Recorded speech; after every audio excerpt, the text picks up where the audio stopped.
It's time to take advantage of investment opportunities. With your NCB Online access, you can open your investment account online in less than 10 minutes using GoIPO. Simply log in to GoIPO using your NCB Online banking credentials. Provide us with the required personal information, upload your proof of address. And that's it! You will instantly receive an email with your account information. No account opening deposit required. Investment opportunities are waiting for you. Visit goipo.jncb.com today. C&W Business introduces Flow Business. We're here to keep Mark's company and businesses like yours growing and thriving. With tools like website creation and eMarketing Pro, Mark now has an online store and custom email marketing with promo through Google Ads. He also has access to our digital help desk, providing 24/7 expert support. Our whole suite of smart solutions is designed to fit your needs. Save more and browse our products and offers online. Spark your innovative spirit with us. Good morning. My name is Novia MacDonald-White, and welcome to the Jamaica Observer webinar series. You remember this day, February the 23rd. You remember this time, 10 o'clock. The future is ours. Well, not mine. I just thought it was all about me until I met the future. Powered by NCB Capital Markets Limited and Flow, we welcome 8 remarkable individuals this morning. Dr. Praveen Chattani, Research Fellow, Immunotherapy and Surgical Oncology. Lindsay Lodenkey, Chief Creative at New Wave and a freelance set designer. Chantal Francis, Attorney at Law and entrepreneur. Yakini Wallen-Brand, he's the Managing Director and founder of Prelabs Limited. Lauren Tomlinson, entrepreneur. Kayla Greaves, Senior Beauty Editor, InStyle.com. Danielle Schwab, founder and CEO, Smart Grow and Farm IT. And Sarah Miles, blogger and content creator, Miles Guide. Welcome. We move immediately to Dr. Praveen Chattani. Good morning. Thank you so much for having me, Novia. I'm great. Thank you so much. It's a pleasure to be here to share the stage with some very talented individuals. Let me just do a little intro. Sure. If you don't mind. Dr. Chattani is a 4th-generation Jamaican raised in Montego Bay who currently serves as a fellow as an immunotherapy and surgical oncology research fellow at the National Institutes of Health in Maryland. Now 5 years into an 8-year residency, God, we don't feel sorry for him, in academic general surgery, Dr. Chattani has trained at hospitals in the United States, in the United Kingdom, Jamaica, Grenada, and Thailand, and hopes to one day bring a global perspective to Jamaican healthcare upon completion of his fellowship training. As a trainee of immunotherapy pioneer Dr. Steven Rosenberg, the plan is to use a patient's own immune cells to fight widespread cancer unresponsive to chemotherapy. Over to you. Thank you again. Oh, thanks for having me. I'm glad to be here. I guess I'll just add to that bio by saying that I was born in the Virgin Islands but moved to Jamaica when I was 3. I was schooled in Jamaica until I was 13 and then came to the States for high school and university. Entered the medical research field at about 21 and then decided that I wanted to be a physician as well. And since then, my career has kind of had 2 arms, research, cancer research, and surgical training. I went to medical school at St. George's University, which is in Grenada, and I'm doing my general surgery residency at Upstate University Hospital in Syracuse, New York.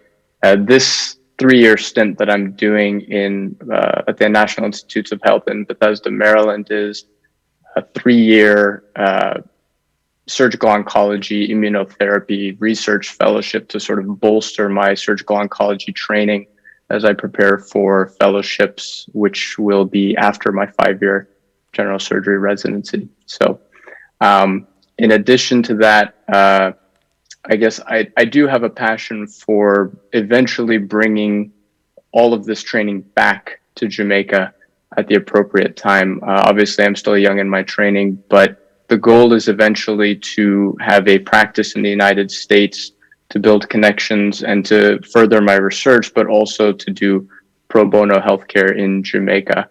I think the island is craving change as far as the healthcare system goes. And it's important that we, as the diaspora abroad who have sought training abroad, bring our knowledge back home, bring our connections back home to improve the healthcare system of Jamaica, because ultimately that's where my roots are. That's what sowed the seeds of my medical interest. And so I think that's my responsibility going forward. Absolutely. You left out the fact that Dr. Fauci is upstairs to you at work, isn't he? Sorry, how is I did. he? How is Dr. Fauci? I don't know. I don't think anyone's seen him in a while. I don't think he gets much sleep, but he's good. I used to see him around the NIH. I don't anymore. He's obviously quite busy with other things. Thank you very much. Hello, Lindsay. How are you? Hi, I'm good, thank you. Thank you so much for having me. You finished the cereal? I did. Lindsay is an exploring creative who has a background in dance, event planning, brand management, and advertising. Her most recognized brand to date is The New Wave, a social media and event platform for culture and talent in Jamaica and the wider Caribbean. Her involvement within the creative industry has sparked a new love for decorative staging and set design, a career path which she's now very passionate about. Welcome again, Lindsay. Thanks for joining us. Thank you so much. So I kind of feel like you've covered pretty much all the bases with me. So yeah, my name is Lindsay Loden-Kui. A little bit more about myself is that I started dancing at age 4. So I've been dancing for well over 2 decades. And luckily with that, I got a scholarship to go away to school and live in New York for some time. And I think one of the most interesting things about that experience was actually living away and realizing how impactful our culture is.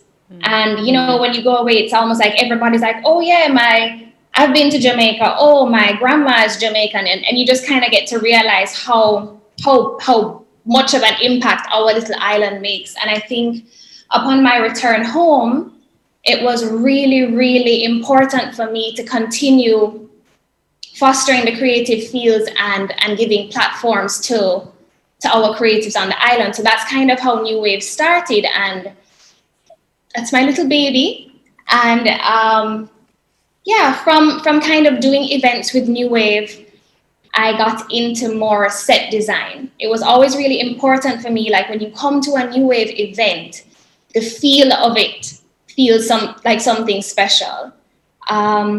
So that's kind of how I've gone more into set design and art direction now. So it's kind of what I'm doing. I'm just on this path now.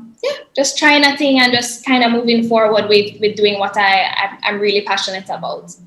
Thank you. Hi, Chantal. How are you?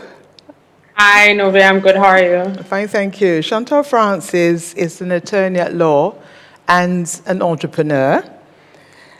She says there are 2 parts to her business. One side is where she sells quality natural hair care products, not her products. She's quick to add, to both men and women geared towards people of color, which include natural ingredients. And there's her family business, and then there's the law. Over to you, Chantal. Welcome. Hi, welcome. Hi, everyone. Thanks for having me here. It's truly a pleasure. Okay, so as you said, I'm an attorney at law. I got called last year, December 2020.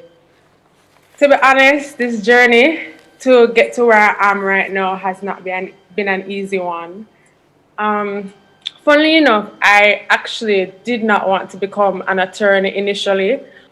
The career path I chose for myself was to become a medical doctor, to be a pediatrician or pediatric surgeon, to be specific.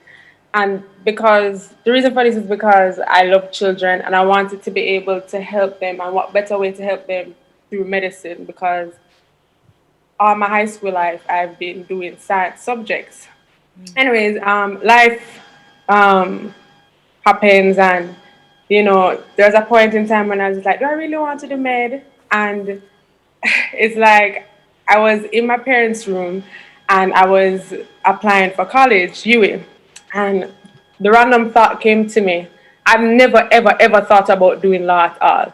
And the thought came to me and I was like, Mommy, I think I'm going to apply for law. And she said, so you don't want to do med anymore? And I said, I mean, I don't know, but I just don't know where this whole law thing came to me. She said, go for it, the sky's the limit. So I applied and I got into Faculty of Law to do my bachelor's, successfully completed that. And then, I just went to law school. That now was a whole different ball game. You may say, oh, attorney at law and whatever, but to be honest, it was not all skittles and rainbows. It was a lot of hard work. It took a lot of perseverance, dedication, determination to get to where I'm right now.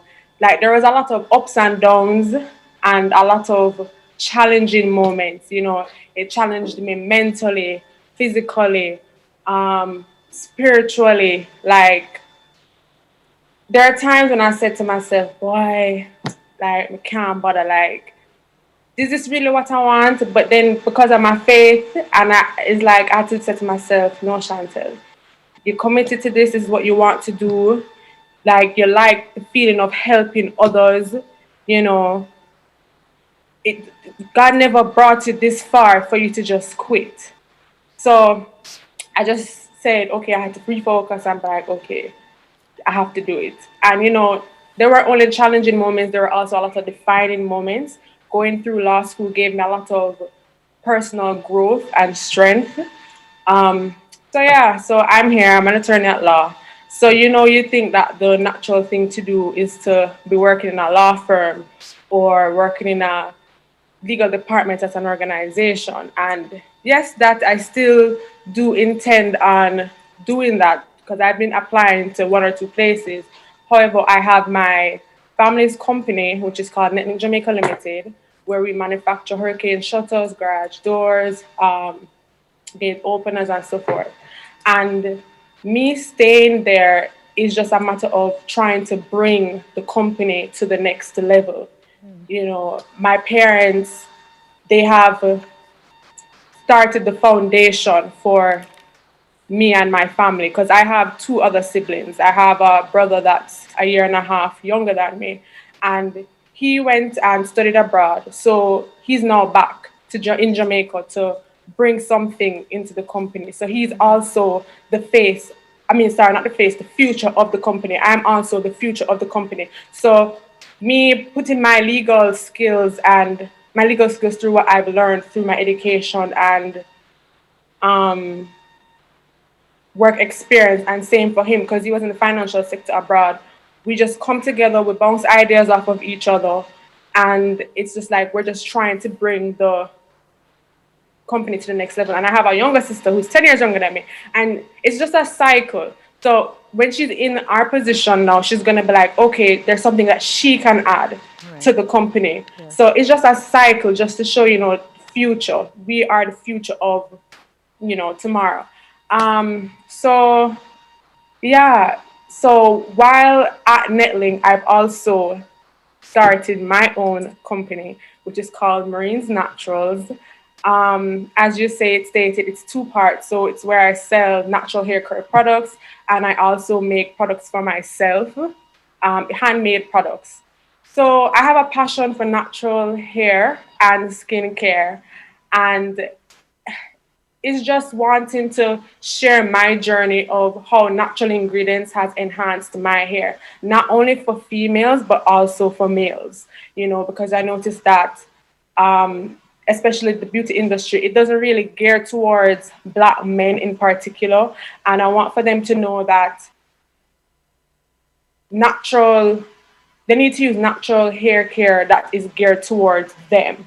And same for women, a lot of people, they don't really understand how to maintain their natural hair, because I've been natural for almost 2 years now, and just having Marie's Naturals, it just shows how much I have done for people so far, because I get a lot of messages saying, oh my God, Chantal, I'm so thankful for you telling me how to do this and that, and I've seen my hair growing and my skin looking glowing and all of these things, and it really does make me feel good inside. So my slogan is called Being Natural and Beautifully You, and that's in a sense what I want to portray to people. Be you, be natural, just embrace you. So that's basically what Marie's Natural is about, and that's my journey. That's my point in life right now. So yes, that's all I have to say. Thank you. Thank you. Yakini Wallen-Bryan is the CEO and founder of Prelabs, an electronics and software company that focuses on developing and implementing automated solutions and remote monitoring and control applications, primarily using the Internet of Things. Over to you. Welcome, Yakini. Hi, good morning. Thank you for having me. I guess just to get started, both growing up, it started how I was raised, I suppose. My dad taught me how to, be invested in science and how to think logically. My mother taught me leadership and management and planning. And fast forward a few years, and somehow I found myself doing electronics and robotics at UWI. It wasn't really it's not like it was always my life dream. But the second I started it, I fell in love with it. Still I'm in love with it. It's my passion. I got heavily involved in the robotics team. I captained it a few years, won a lot of trophies, coached it, and I now teach mechatronics in the engineering department. And through my years at UWI and postgraduate, I was always getting involved in projects, building things. In each one, always slightly more ambitious than the last. A lot of sleepless nights, and then one day, it was actually my mother that brought a newspaper article to me about a competition. And they were looking for innovative ideas, and I had an idea for something for a while, and I said, well, it was the perfect time to build it and demonstrate it. I built a prototype in my dorm room one night, went to the competition, won our first $800 and invested every cent of it into building out the solution, got accepted into an accelerator program that prepared us for market research, business development. And a few years after that, I'm now working full-time for Prelabs, it's the name of the company. And we specialize in remote monitoring, automation, and control. And what we do, essentially, is connect people to their environments. Give them ways to manage their electrical appliances, energy usage for the buildings, their water resources. If they have a water leak, can shut off the water, knowing the water in the water tank, manage their farms now that we're going into. So really just a way of connecting people and their environments and making their environment make smart decisions for themselves. So, yeah. That's that. We'll come back to you for more, I'm sure. Welcome, Lorraine Tomlinson. Lorraine turned all of 22 over the weekend, so happy birthday to you again. Lorraine is a Jamaican creative who never ceases to live her life. That is a fact. These passions include hospitality, digital marketing, content creation, interior design, and above all, travel. I'll leave it there and allow you to continue, Lorraine. Welcome. Thank you, Antonovia. Good morning. Oh my everyone. God, she said that. I had to. I want to start by saying that not only is the future ours, but the world is also ours. And as you said before, I love to travel, so I had to add that in there because a lot of my inspiration in what I do comes from the world and just, the countries I've visited, people I've met. And it's amazing because now more than ever, we're so connected to the world. And I feel like that's the reason why the future is ours, even being able to sit here this morning morning and do this and share this with the world and people my age and older and younger is so amazing. So yeah, my journey has been a very interesting one. I've always known that I just wanted to always do what I absolutely love. And I knew that in order to do that, I had to take a very different route and that it was going to be okay. My parents are both very successful. My mom and dad have set an amazing example for me, but I decided that, I wanted to do things my own way and set an example for my youth. And so when everyone was applying to college, I decided, before I go to college, I want to travel the world. And so I was lucky enough to do a program called Semester at Sea, where I traveled while studying hospitality. And I visited 12 countries and 4 continents, and it was the best experience of my life. I learned a lot. And then after, I continued my gap year to continue to travel throughout Jamaica and just around the world and share my story with others and share content and share inspiration. And so I did a few projects in my second gap year, both international and local.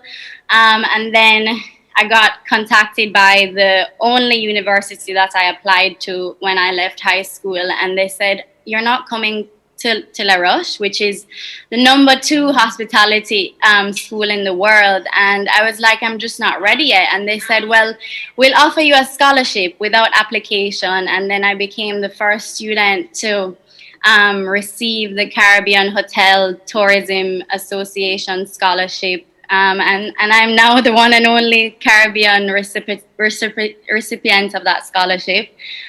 So I went to La Roche, which is a hospitality school, and I quickly became a gold pin holder, which is their ambassador program, and it exemplifies the perfect La Roche student. And then I got the opportunity to represent the school as one of 2 students that were picked by the board of directors at a Michelin star chef's event, which was a great experience. And this goes to say I learned so much in hospitality school. As you see in the pictures here, it was very hands-on. And I learned a lot to take home to my mom, Misty, which many people will know because she's built an amazing brand. But while I've been home helping her, I decided, I want to make my own a brand for myself and create an example for the youth, as I said. And so I've been vegan for 2 years of my life, which is the best decision I've ever made. And so I'm going to say it here first publicly. This year, I'll be opening my very own vegan cafe under the roof of my mom's restaurant. And it's going to be called Lala's Nutmeg. So I do this because I just want to continue to share, the greatness with the world, which I get to put all my passions into one. I get to put marketing into this project. I designed this logo. It's not finished yet. So, we're not perfect. I put it here. You guys will see the progress. And I get to share my love for people, when they come in. I get to share my passion for the vegan lifestyle that I live and show people that, it's possible and it's possible for it to be yummy. I get to put, set design into it because I'm going to design the place myself with the help of my amazing mommy. And then I get to put my culture in it, which is the most important to me. As you see above me, I have an Aki. Yes. And I just think, anywhere you go in the world, we're recognized. And I want to be able to always show that no matter where I am. And right now, this is where I am. So, yeah. Thank you. That was lovely. Thank you. Kayla is another of my adopted daughters. Her rock roots come via her parents, Noel and Janice Greaves, her mother, now deceased, hailed from the parish of St. Elizabeth, and her father from Hanover. When we featured Kayla in the Observer newspaper, it gave us great joy to pack the physical copy of the newspapers to send to her father, who was beyond thrilled. Like, can you imagine his daughter is with InStyle, but he was beyond thrilled that she was in the Jamaica newspaper and in the Jamaica Observer. Welcome, Kayla. It's lovely to have you. Thank you so much for having me. And first of all, shout out to everybody on this panel. I'm so impressed by everyone and everyone's accomplishments and just all the amazing things that we've been able to do. So as you mentioned, I come from Jamaican parents, which means I was raised very Jamaican regardless of where I grew up. So I was born in Montreal, raised in Toronto, which is like a cold version of Jamaica. Growing up, I wanted to be a doctor or a vet. So imagine my parents' horror when I eventually grew up and said, actually, no, I want to be a writer instead. And they were a little bit, finicky about it. And I was a little bit finicky about it. But then when I actually got into it, he was like, okay, I'm seeing this working now and I'm seeing the results and it's making sense. So I think with my journey, even though I was raised in Toronto, I spent a lot of my childhood in Jamaica with my grandparents, primarily in Treasure Beach with my mom's side of family. And I visited Hanover as well, but we'd spent a lot of time with my grandmother. And I really cherish those relationships and those times with her because I recently lost my grandmother in 2019. Okay. And that really gave me my foundation. When I was growing up, I was the only Black kid in my class. And I was the only Jamaican one in my class, right? Everybody else was white and European. And I was made to feel ashamed of my roots, ashamed of my hair, my skin, everything, right? So I tried to conceal it because when you're a child, you don't know any better than to do that, right? You just want to fit into what everybody else is doing. You just want to kind of, release yourself from the bullying. And then, as some people mentioned, I think Lauren and Lindsay mentioned, as you kind of grow up, you realize how much influence Jamaica has on the world. And, how many people want to be Jamaican, right? So then you kind of, I had to kind of go through this whole process of kind of coming back to myself and to my roots that were always there at my core, right? So when I got into beauty journalism in specific, it was kind of a full circle moment for me, right? Because I was, teased and bullied and, all of these things for my features and my heritage. And I was made to feel ashamed of it. And I said to myself, well, I can't grow up and have, a platform and have other Black girls, Jamaican girls, Caribbean girls, whoever can relate to me feeling the same way that I did growing up. That should not happen because who's to say what's good and what's bad here? These are just arbitrary things people make up and run with. So for me, my goal in my work is to always make a point to celebrate Black beauty, but also to normalize it and to get to a point where no longer having these conversations about diversity and inclusion and, did we make sure to include, people with 4C hair? Is there options for natural hair care products? And Chantel, I'm so looking forward to checking out your products too. Just to get to a point where this is just what's normal and what's okay.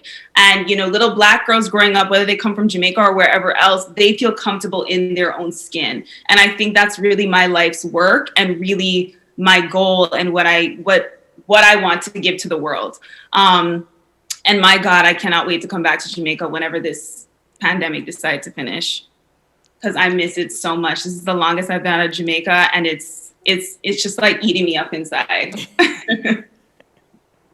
Thanks, Kayla. We look forward to giving you some ackee and saltfish when you get here. I know that's your favorite dish.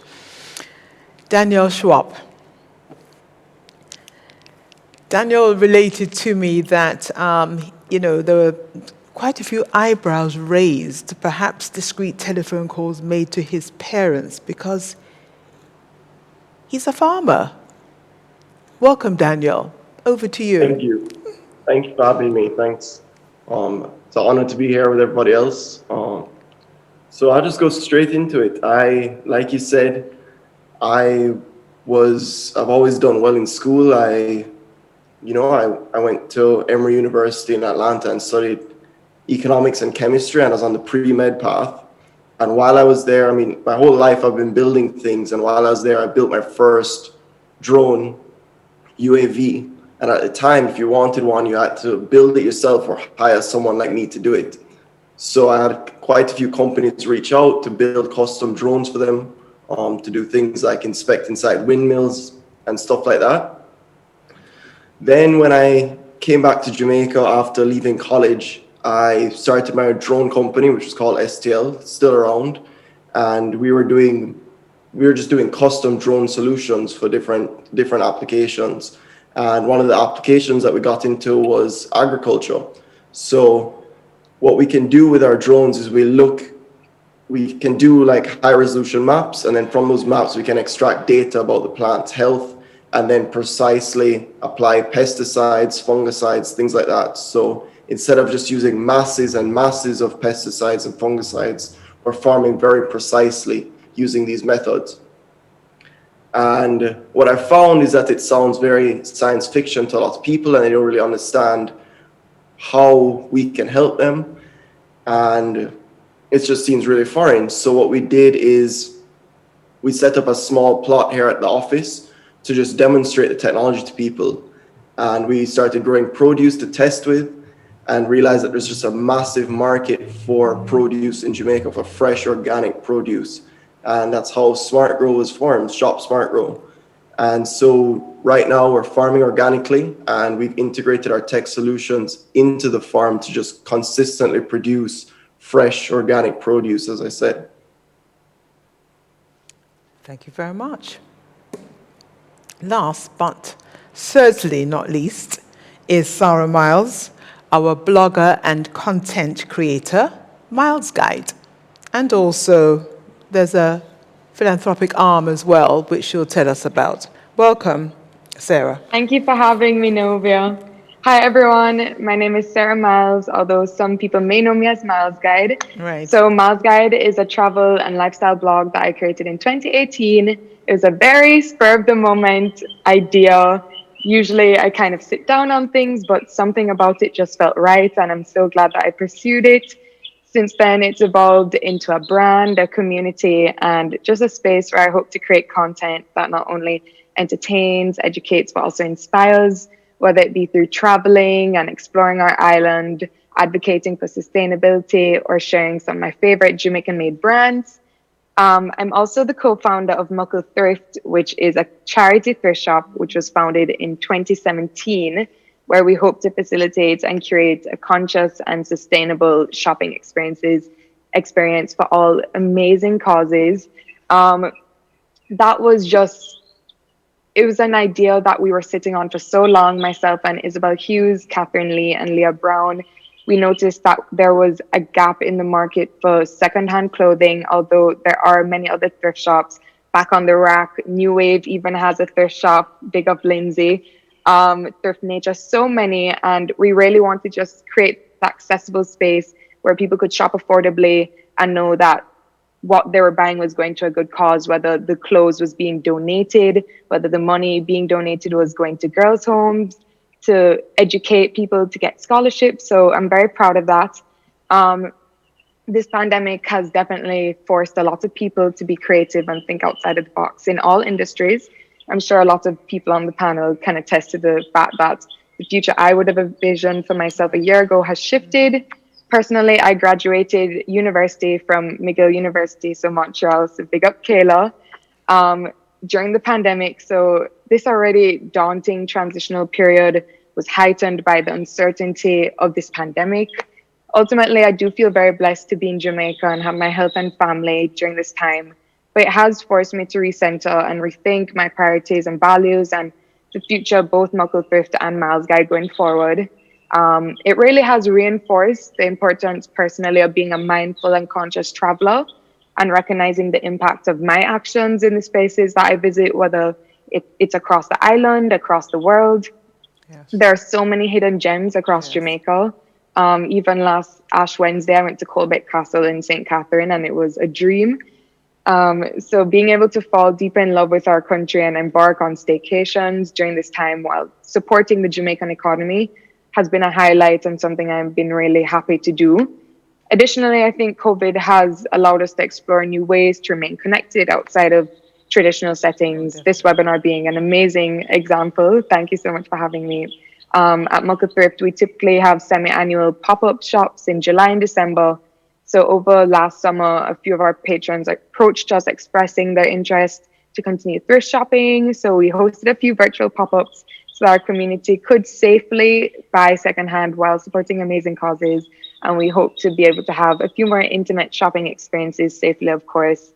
But yeah, I'm so excited to be here. The future is really ours, and I can't wait to create a future all of us can put in our work, where every Jamaican has the opportunity to pursue what myself and the other panelists are doing and inhabit the spaces that we do, and to also have access to the resources to feel confident and have no worries to chase their wildest dreams. So thank you so much for having me, and I'm so honored to be here. And of course, thank you all. And here's a question now that I knew, and in fact, it's funny, it was the first question that has come through from Vilma Ball. And I'm going to ask each of you, please, to respond to Vilma Ball's statement too. We seem unable to keep the talented young people in our country and the Caribbean in general. How many of these young people feel that they will remain here to build on their current achievements? Well, we'll start with you first, Dr. Chitani. It's a great question, and it's Yes, one I think that so. It's from Vilma Ball. It's one that sort of haunts me, to be honest, because I think that personally, so much fulfillment, so much of what I love about my career is rooted in the fact that it's happening in the United States. This is the forefront of surgical care, the forefront of medical research that Jamaica cannot offer me as a system. But on the other hand, like I said in the beginning, it's my responsibility, it's my duty as a Jamaican to come back and make sure that Jamaica is at least keeping pace with other countries, and that the people of Jamaica have affordable and accessible healthcare. So I think really at the root of all of that, and at the root of the question is, are we training, are we educating Jamaicans to have that internal desire, that internal drive to come back and help? I think we put a lot of emphasis on incentives, whereas really it should be about education and about building Jamaicans who want to come back and help. I love that response. Lindsay?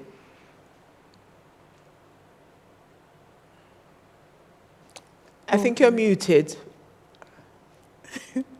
That would help. Yeah, thank you. I think that's a really, really good question. For me, it's like I remember growing up and hearing my grandpa say, he's going to be the one to turn the lights off in Jamaica. He's staying here. No matter what happens, he will be here. And it's something that it was very impactful to me, and something that I kind of wanted to carry on as well. And I mean, living away was also a great opportunity, because you get to see and explore other cultures, other communities, and kind of see how things are done away. But to me, Jamaica will always be home. This is where it is. And I think I have a social responsibility here to fill the gaps, be the void, and kind of create the environment that happens overseas and elsewhere, create that environment here in Jamaica, because it can totally happen. So for me, I just think I want to continue to be a part of the conversation about building out what we have here in Jamaica already, and just expanding and just continuing to, bring forth brand Jamaica. Thank you. Chantal? Hi, that was a very good question. Okay, so, you have a lot of people that, when they finish high school, they're like, oh, I want to go abroad, I want to just stay there, and whatever. And it's good that you go abroad and you get the experience there, and for you to come back and to build on Jamaica, and you have people that just don't, they just want to stay up there. For myself, I just wanted to stay here and help, with me being an attorney as well. It's very interesting to see or to be able to help people, because like, say, for instance, when I was doing law school, you had to do legal aid, and people would come to you, and it would just make me feel so good to know that people need help, and for you to be able to give them the desired result that they're looking for. So the fact that even my brother, he went away and he got that experience, and for him to come back here and to build on, say, for instance, my family's company, I think that's a very good thing. And it's it's Jamaica, as Lindsay said, Jamaica is home. So why not want to use your experiences and build for a better future? Especially, we're young people, we are the future. So we just build and based off on our educational background and our experiences and just build a better nation for the future. So that's all I have to say. Yakini. Well, yeah, it's a really good question, first of all. It's something that early in my career, a question I really had to ask myself as well. Answer became obvious very soon based on what it is that I wanted.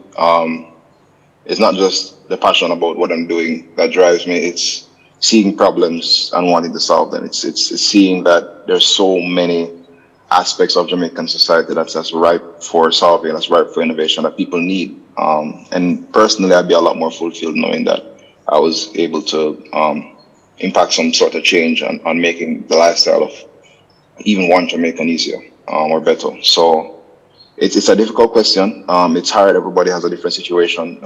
My situation is very unique, I think. If I was under any different circumstances, I might have been able to start pre-labs and do what it is that I do. Others might not have that luxury. So it's difficult. There's definitely way forward. I received tremendous support over the years from various organizations who have recognized what I was doing, recognized how hard we were working on some of the stuff that we did and pushed us, whether it be through mentorship or financial support. That's what got us off the ground and helped us become self-sustaining. And as we grow, it's partnerships like that and opportunities like that that really make the difference. So if I were to say what would help fight that trend or that phenomenon or that desire to want to just leave, because it's completely understandable. Even if you are patriotic, your circumstances might not just allow for it. It's invest in people that want to make a difference. Actually invest in them. Give them opportunity, give them funding, let them experiment, let them try, let them fail, let them learn, let them grow. That's the only way we can impact any meaningful change is by giving people a chance.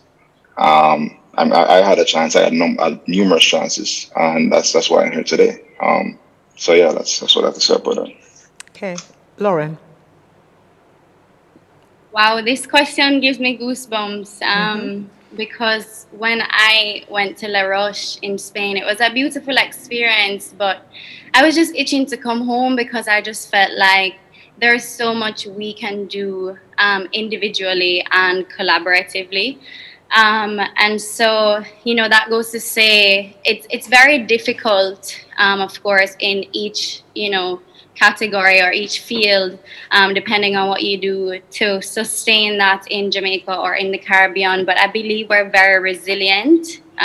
We all know that Jamaicans are very resilient. And I think it's up to us to decide how we want to make the impact, how we want to stay here and make the changes. And I see that through, my travel when I go away and I come back and I bring back just small ideas from different places, how much of a change it makes on a small scale and on a large scale. I just believe that if we continue as the youth and even, as the elder to just bring what we have to the table, it will help us as an entire nation. And that way we won't need to, flee our country and head somewhere else. So I think we need to just create rather than destroy and collaborate instead of compete and just bring our own individual skills to Jamaica and continue to put our country on the map.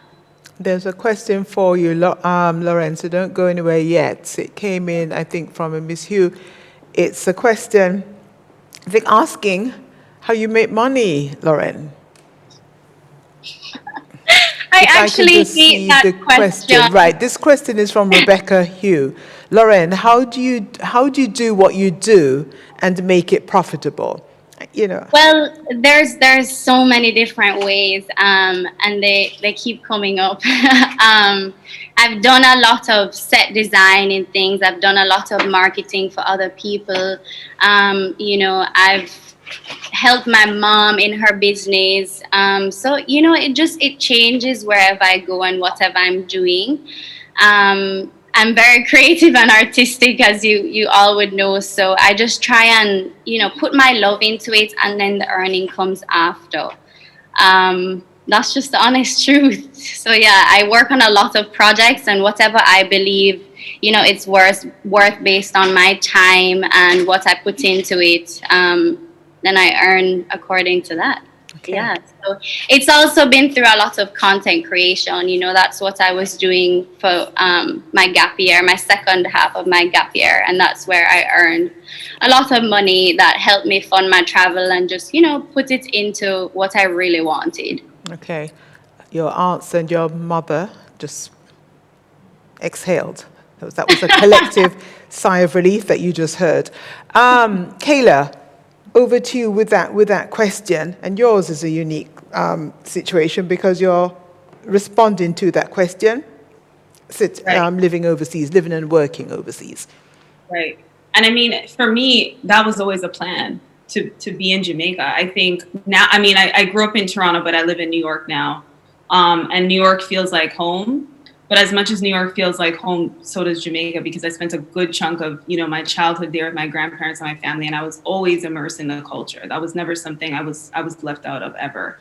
So I would love to be able to come back, to Jamaica, even if I'm just, between Jamaica and New York, that type of thing, and to be able to pour into the next generation there. I think there needs to be more representation for people who want to pursue creative careers, for people who want to be in the arts, because they're valid careers just as much as being a lawyer, a doctor, an engineer, or a teacher is. Those are not the only options for people, who want to have a successful career. You can be a writer and be successful. I'm proof of that. You can work in beauty and be successful. I'm proof of that. You can be a makeup artist. You can work in fashion. You can be creative and express yourself through this way and feel fulfilled through your job and still find a successful outlet. But I think that there needs to be, if people don't see it, then they're not going to believe that it can happen. Right. Exactly. And so I think if, even if I could go there, teach a course at UE or, start a mentorship program or whatever the case may be, to be able to use my experience as, a Jamaican who grew up overseas and lives overseas, that I think is invaluable to people who may not know what that life is like in Jamaica, to know that, it is possible for me to be a creative and still be in Jamaica. Look at Lauren, look at Sarah, look at Lindsay. All of these people kind of went outside the grid, but they're still doing what they're doing. And I think, it's so normalized in America for people to pursue creative careers. And I think we need to kind of see a little bit more of that as an option, for people in Jamaica. Not to say you have to do it, but if you want to do it, the option's there and you can be successful in those careers. Thank you. Daniel. Yeah, I think that's just, everybody says it's a good question. I think it's just a really, really difficult one because there's so many levels and so many different aspects that might contribute to you not living in Jamaica, And I think Yakini really touched on it. It's a fight, I left college and it really was, it's a fight to be in Jamaica and to be able to make a living doing what we're doing here. And you have to be on your toes. You have to be able to pivot. You have to find ways of making that revenue and making it feasible to pursue what you're interested in. And then there's also just, there's a lot of support here with our, there's a lot of support for farmers, there's support for tech grants and things like that. But then dealing with things like getting parts here to do the innovation that we need is a challenge. In the States, told you I built my first drone there and nothing was more than a day away from me, no matter where it was. I could go on Amazon and have a part the next day, and that's necessary for the kind of level of innovation that we're doing daily. So it really is, it's I'm not gonna lie to you, it's hard. It's a fight, and luckily I've been able to find ways such as through farming to support my pursuits. And then the next thing is that Jamaica, we tend to have this idea, I call it SMS or small market syndrome, where where it's focusing solely on producing for Jamaica And there's only so many consumers in Jamaica. And you get caught in this cycle of trying to hide what you're doing and trying to conceal it and not sharing ideas and not collaborating because you're scared that somebody's going to take that into your space and completely take that market, you know? Whereas we have to think globally with the way that we're interconnected now. Yeah, the market for Jamaica is small, but the things that we're doing here are innovative and it's on the cutting edge. We can access that global market a lot more easily now. So yeah, I guess it's just if you really want to be here, I'm telling you, you can do it. It's not going to be easy, but it is possible. There's a question for you, Daniel, from Diana McIntyre Pike, who is has long been into the community, tourism, etc., etc. The organic presenter, that would be you, Daniel, is of interest as we are preparing organic farming training in communities. Would you be interested, Daniel, in collaborating with this community, is what Diana McIntyre Pike is asking of you? No, because then they'll take all my ideas and compete with me. A joke. No, of course, I'm very much willing to collaborate. There's so many people that have reached out to me on this journey. You know, if you follow me on Instagram, you see that I'm touring a farm almost every week, just constantly learning, because everybody you encounter can teach you something that you don't know. Right. And if you go into every encounter with that mindset, you're going to learn so much, you know? So, of course, I'm very much willing to collaborate. Thank you. Sarah, your take on the statement earlier from Vilma Bohr. Yeah, of course. So I studied abroad. I was in Canada for 6 years. I think it's very easy to say that I knew Jamaica was where I wanted to come back to always settle. But I also think that's a privilege to be able to say that, because as many of the other panelists have said, it is circumstantial and there are factors that will make not everyone be able to settle down as easily or seek the future that some others may be able to. So that being said, I do recognize the platform that I've been granted, and like many others have said, to be able to invest in others and just boost and uplift, whether it be monetarily, whether it just be something as simple as a shout out. This has given me so many opportunities to be able to connect with local brands, entrepreneurs, other creators, and I really just hope to continue investing in them and collaborating and just creating a network amongst young people, you know, just boosting each other up. So, yeah. Thank you.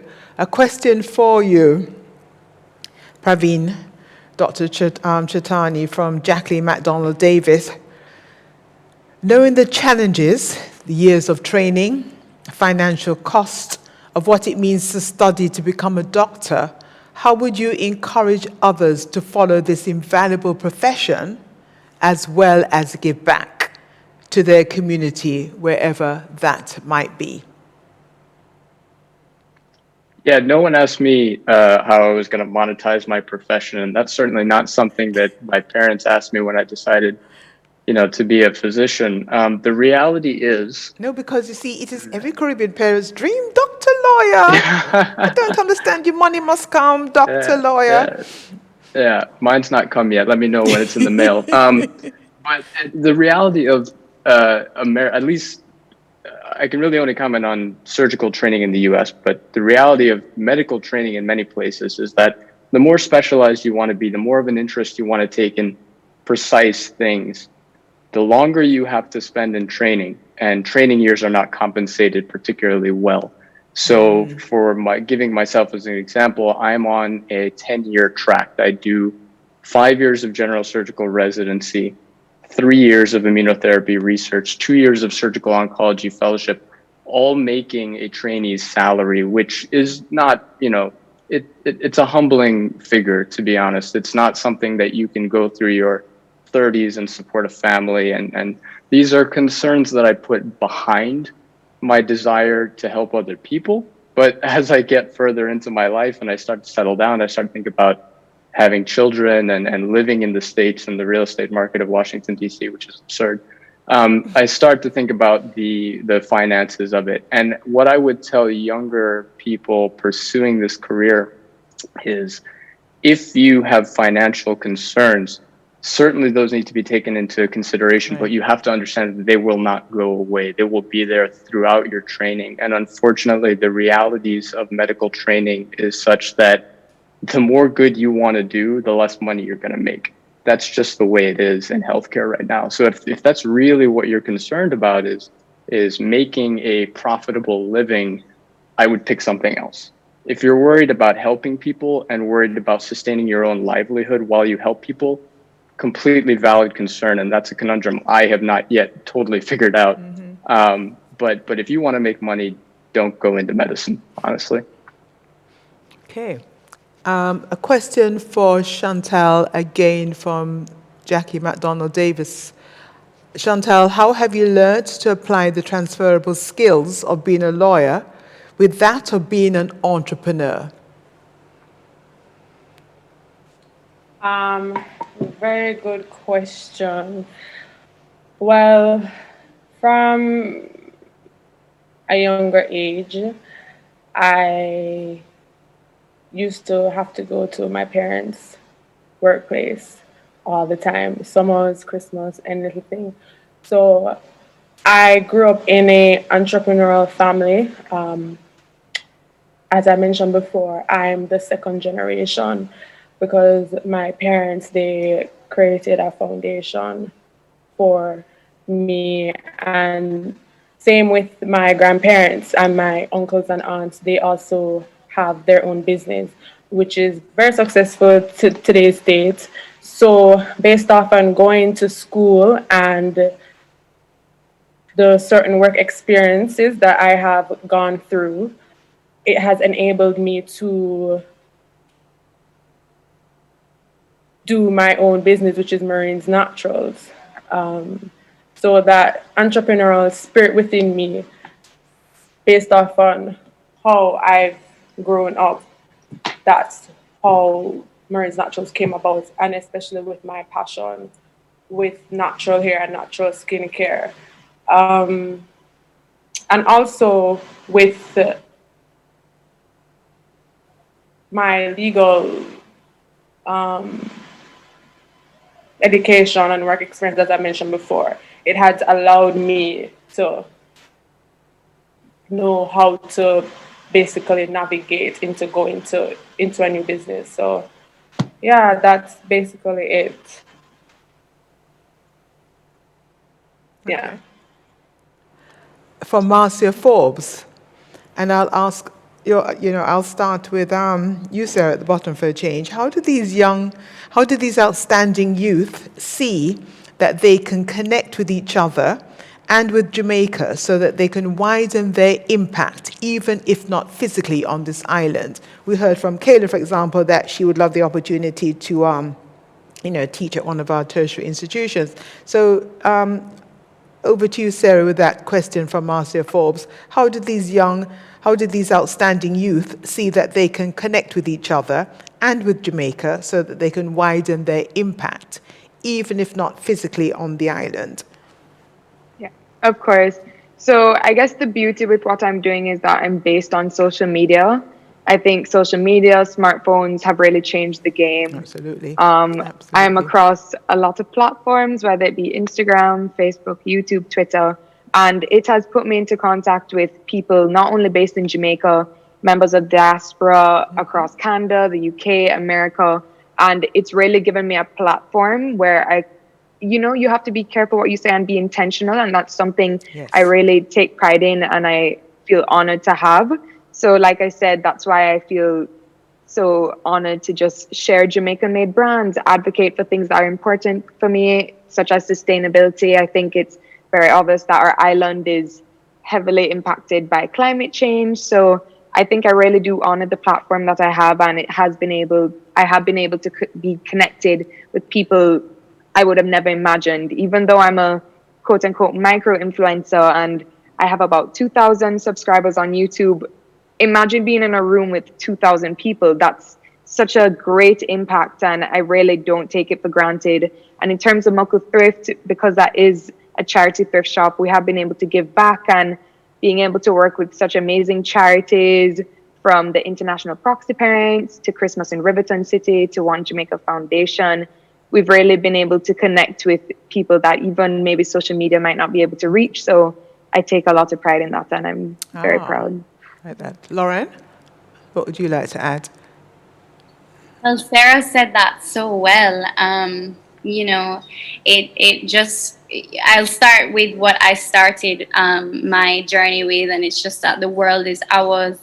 As I said, we're so connected, you know. A lot of the inspiration that I gain now because I can't travel comes from that of the things I find on my smartphone, you know. So I really love that we, as, you know, Caribbean citizens are trying to share more about our island, trying to share more about the creations from the people of our island.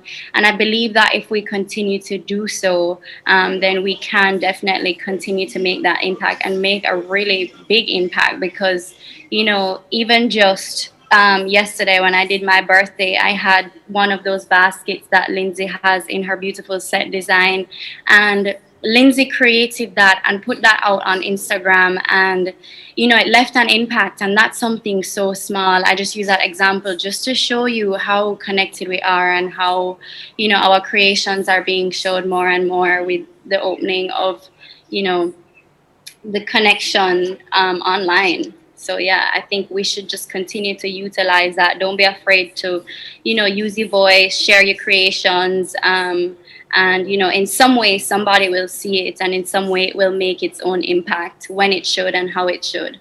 Yakini, what would you like to add?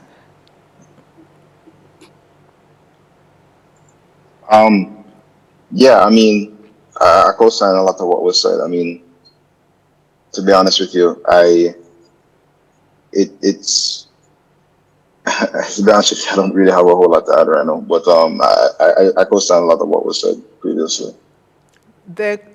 I'll ask you this question, and then throw it out to the others. There's another question that has come in. You know, the importance of family. I remember when we first spoke, you outlined to me the impact of both parents, your mother and your father. How important is family, would you say? To me, family is the reason I'm everything that I am. I know not everyone has that type of relationship with their family. But yeah, my parents are the precedents for everything that I am, and they have made a lot of sacrifices so that I could do the things that I do. They're both ambitious people, done a lot with their lives. Also stubborn, so I'm guessing that has rubbed off on me in a number of different ways.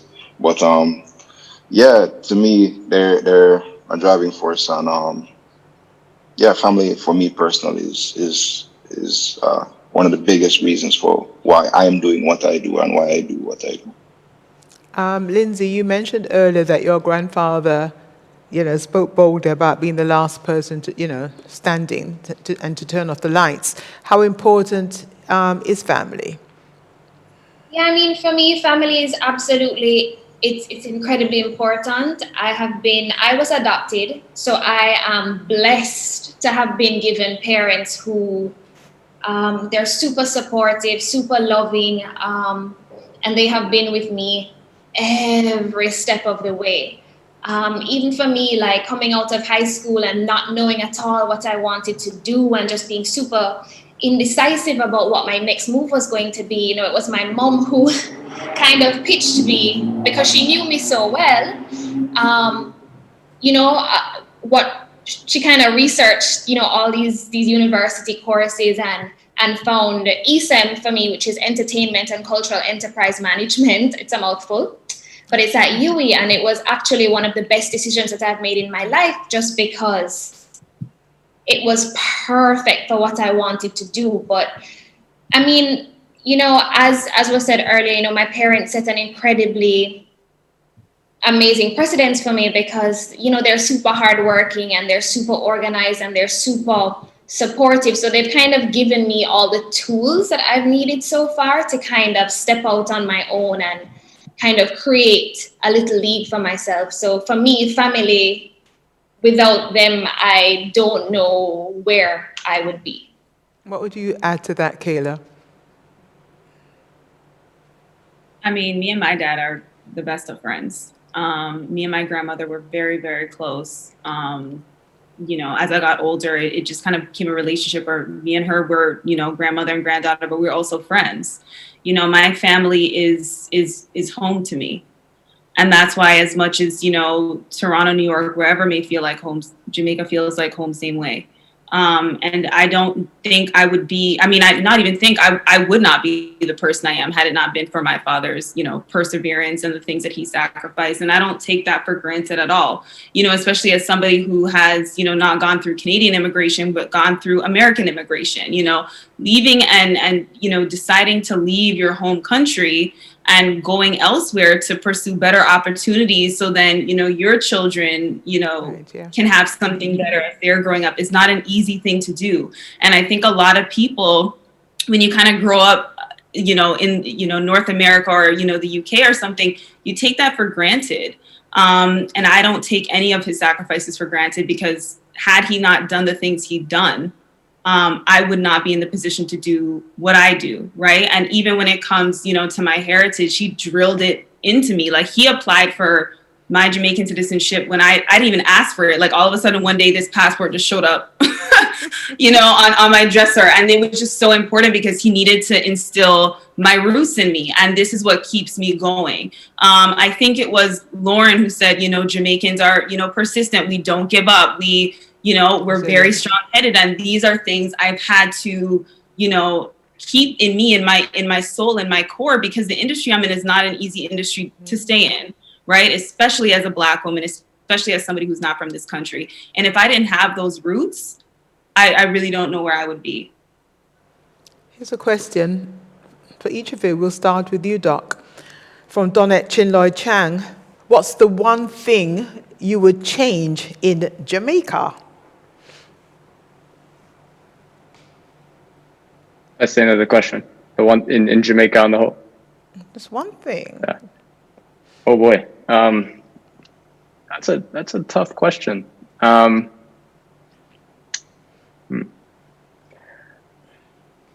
would say that Jamaicans are very open-minded, but I would love to see more collaboration between Jamaica and other countries. I think we live in a world, as some of our other panelists have alluded to, that is so connected on the internet. I mean, this webinar is a perfect example of that. And yet I find that Jamaica sometimes struggles to form those connections as a community with other countries. And I think that, especially within medicine, collaboration is essential. It's essential to progress. It's essential to recognizing deficits and creating change. And what I don't see, at least in the Jamaican healthcare system right now, is the amount of collaboration and connection to other healthcare systems that is required to create necessary change. And I think that the recognition of that problem is the beginning of the start to creating change. And I think that's important. Yeah. I love that response. Lindsay, same question. I think one thing for me that I would kind of like to see a paradigm shift in Jamaica with is how we value our creatives and how we value our creative industry. I think our creative industry is perhaps one of the most impactful exports that we have here on the island. Everybody knows us because of our music and our dance and our fashion and all of these things. And I kind of think that as a set of people, we really need to give more credit and give more, you know, just change our idea of what the creative space really is and what it has to offer the wider world. Chantal. I would like to bring about women empowerment.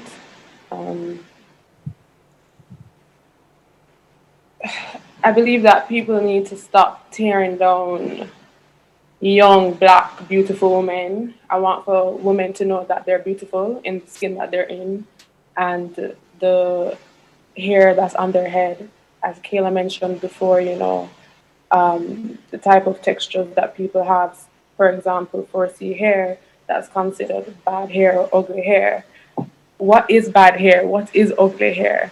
So I want to change that. So like Murray's Naturals is to bring up or to break the stigma, for that. I want people to know that they're beautiful inside and out, that they're smart, just to give people confidence, women confidence. So that's what I want to do, bring about women empowerment. That's just very, very important, to come together as a collective and to just encourage women. And I think that's very, very important. Yakini. Yeah, I mean, personally, I have experienced a lot of, I guess, been victim of some, how was a politically correct way to put it? I didn't know that young people were politically Demoralizing. correct to speak. Right. So, when I used to go to the US, I still do. Well, not since COVID. I was at the start of COVID and to enter in like robotics competitions and pitch events, etc. I remember one of the first times, my first time actually entering a robotics competition. It didn't go exactly as planned. We're going up against some of the top universities in the States, and there's a comment made about us, being Jamaican and not really going to be able to accomplish much here. And it, I guess, a black Jamaican as well, because it was in the southeast region of the United States, and it didn't hurt me. It kind of just made me feel sad in the sense that because from what I saw at least, I didn't see them doing anything that we weren't capable of, and I realized what was happening. I realized what needs to happen now, and I think that was one of my biggest driving forces for not just the following year. By the way, that was my first year. The following year, I captained the team and we came third. The first time country outside of the US came third in that IEEE Southeast competition. And we had a top 5 robot every year since then. The only university that has ever done that. So I think that event was one of the things that, amongst a plethora of other things, that made me really sit back and think we really have to do a lot to not just make something happen, but to make people realize that we're capable. We have to work twice as hard, 3 times as hard, just because of the perception that we're not capable, we're third world, etc. And we've been proving it ever since. I saw the same person the following year. We're third and they're in 15th, and I shook the hand. They congratulated me and I shook the hand, and it's a lot. I experience a lot of that out here as well. Being at a company, doing the stuff that we do, because we do a lot of things. We have a lot of projects going on, and at first, oftentimes, there's a bit of apprehension. Sometimes, a lot of the time, it's like, you're a young black guy in Jamaica. How could you know so much about this stuff? How could you implement this stuff? And I know the skepticism, and when we show them what we do, or when we fulfill the project, it speaks for itself. And that's how we've always been doing things. And a lot of my students, they experience similar problems, similar challenges. People before me as well, who have mentored me, experience similar challenges. So I'm proud of being Jamaican. I think that a lot of the things about my culture, my environment has molded me to being the way that I am. As Daniel mentioned earlier, not being able to just want something as parts and not being able to get it the next day made me have to be more thorough with my planning. When I have certain projects, because if something happens, I can't just get something the next day. I need to have plan A, B, C, D, and planning like that has made some of the projects that we'll have all the projects that will have a 100% success rate. And it's simply because the environment that we've had has forced us to think innovative. We don't have one of our customers is a US customer. We don't have all the luxuries of some of the people that we're vying for the client that we have now. So we had to be resourceful. We had to make it work. We had to plan. That's how we got the job in the first place. And yeah, I just want to say I want to encourage everyone, generally speaking, to not be limited by the circumstances, by their complexion, by their background, by their gender, their ethnicity, their sexual orientation, because it really means nothing in the sense that it doesn't stop you from being able to do what you want to do, and it only stops you when you let it. So yeah, I mean that's all I want to add to that. Thank you. Lauren. You know, Lindsay said exactly what I wanted to say. I believe we need to put more into our creative sector, because that is what has truly put us on the map. When you travel and you tell someone you're from Jamaica, the first thing they mention is Bob Marley, which is music. That's our culture. And I just feel like, you know, there's big ways and there's small ways that we can do it. And I think we need to start by really pushing that into our educational system. You know, that's where it starts. That's where the youth can realize that it's okay if I want to express my creativity, and I can learn about it, and I can, you know, feed off of the other people around me in my creative class who are also creative. I'll share, I did a project when I came home from semester at sea called Zelo. And my mission was really to bring Jamaican products to the world, creative products. And, you know, in the short time that I did it, it had a lasting impact. But my struggle was just that it was really difficult to sell those products. And any Jamaican creative can tell you, you know, you could sell them in Jamaica, but the point was that I wanted to bring them to the world. And, you know, I won't be afraid to say something as simple as customs. You know, when creatives need what they need, I spoke to a musician, you know, how hard is it to bring that equipment here? How hard is it for us to access the things we need to really, you know, advance ourselves as creative outside of being resourceful and using what we have here in Jamaica?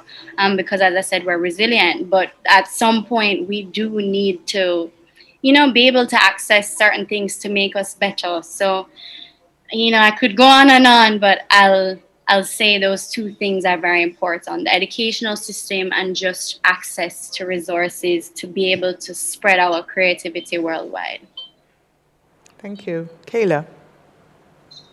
Yeah, so there's a few things I wanted to touch on. So, you know, obviously the creative sector, I think, especially because I'm kind of on the outside looking in, and I realize wherever I go, everybody wants to be Jamaican, and that's the truth. Like, really and truly, everybody wants to be Jamaican or have some type of proximity to Jamaica, and they're like looking up their ancestry and, oh, I'm 1/8 Jamaican, so it's okay. And you know what I mean? So really embracing our culture and our creativity, like this is a good thing. You know what I mean? Like, we have such a unique culture, and Jamaica stands out not only in the Caribbean, but in the world, and the impact Jamaica's had on the world. I don't know if people recognize how significant that is, because sometimes it's hard to kind of overlook things when you're there, right? Yeah. It's what you experience every single day, but don't take that for granted. That is major. The second thing, you know, Chantel touched on this, but you know, the whole issue of texturism and as well as colorism, you know, when you say people, you know, are light and pretty or dark and ugly, things like that need to stop. Saying people have bad hair, good hair. Hair that you wash and take care of is good hair, as far as I'm concerned. The only time you have bad hair is if your hair, you know, you're not taking care of your hair and it looks crazy. That's when you're having bad hair. But we really need to stop these kinds of things, because it's not a mentality that we should have as Black people and people of color. It's very detrimental to our own. And, you know, I think during COVID, it's become really apparent to me, you know, just how, you know, Jamaica relies on tourism to a point where if we don't have it, everything kind of turns upside down, right? And I mean, this is obviously something that's a much bigger conversation, but I would love to see Jamaica not only capitalize on, you know, the creatives, but also our natural resources that we have, to get to a point where, you know, God forbid, and please knock on every kind of wood you can, if something happens again, we don't have to be, you know, allowing tourists to come in and, putting our own at risk just because we rely on it so much. This may be a controversial thing to say, but I'm going to say it. There is a certain plant that is becoming legalized all over the United States, in Canada. I think a lot of Jamaicans thought of it as something that was shameful, but there are medicinal purposes to these plants, and it is nothing to be ashamed of, So if we can change our views on these things and capitalize on our natural resources and get ourselves to a place where we don't have to rely on outsiders, because if the outsiders cannot come in, then what's going to happen then? Right? So those are kind of the main 3 things I would love to see, or 4 things, whatever I just listed out. Danielle. So is this about changing policy in Jamaica, or is it more about changing a mindset? I'm not really. Well, just the question that came in, let me take a look at it again. It was a straight question. It was a question, from Donette Chinloy Chang for everybody. What's the one thing you would change in Jamaica? Whoa, I don't know. I guess I'm going to do 2 things since everybody got to do more than one. I think the first thing is going back to the whole mindset. I think that we need to be more willing to collaborate and to work with each other locally. As I said, we're not trying for a local small market. We need to realize that we're global, and in order to make something that's going to survive on a global market, I might not be able to work alone and create something of that caliber. Whereas if I collaborate with Yakini, we might be able to make something that can then be really competitive anywhere in the world. That's one thing. Then the next thing we have to, I guess it's also realizing that other people can flourish and you can flourish without it being a detriment to everybody else. It's not a zero-sum game. It's not that there's 100 units of something, and if I take 50, that means only you can only get 50. There's that. And then also, I think if we're changing policy, we need to remember, my background is in economics, as I studied in college, is that we need to really take a look at our tariffs and our import duties. It really is, the idea of it is that we're using it to generate revenue for the country and protect local industries. But I feel like in a lot of ways it's inhibiting our ability to grow, one, in the tech sector, because we can't get those parts. If we're competing with a company to make something that should cost $50 and we have to pay $50 in duty for each item, it really stifles our ability to be competitive in a global market. And you're going to drive all of that creativity out of the country. And what's the next thing? Yeah, I think that's it regarding duty. So, yeah, those are my 2, really. 3 actually, Daniel, but it's okay. 3, yeah. Before we go to Sarah, there's a question for you. Daniel, can you share more about how you applied your technical skills to farming, Smart Grow? Your work is visionary. How might you encourage other young people to consider farming, organic farming, as a career? COVID has enabled many to consider their health, their diet, their well-being. This is a question coming from the United Kingdom. Daniel, Jacqueline McDonald Davis. Well, yeah, there's my background in tech, and I'll get into that. But the first thing is, if we go back to economics and risk management, that's what farming is all about. So I'm using those skills to mitigate and manage risk. We're trying to, because farming is risky, you have the pH is too high in a rainfall and you can lose an entire crop, or a certain insect comes in and you're fighting to really keep a healthy crop for a period of time so you can get it to market. And that's where the economic side of it is. And then we use the tech to mitigate that risk. So constant monitoring with camera technology is something that we do that's very important. So if a risk arises, we can address it very quickly before it comes out of proportion.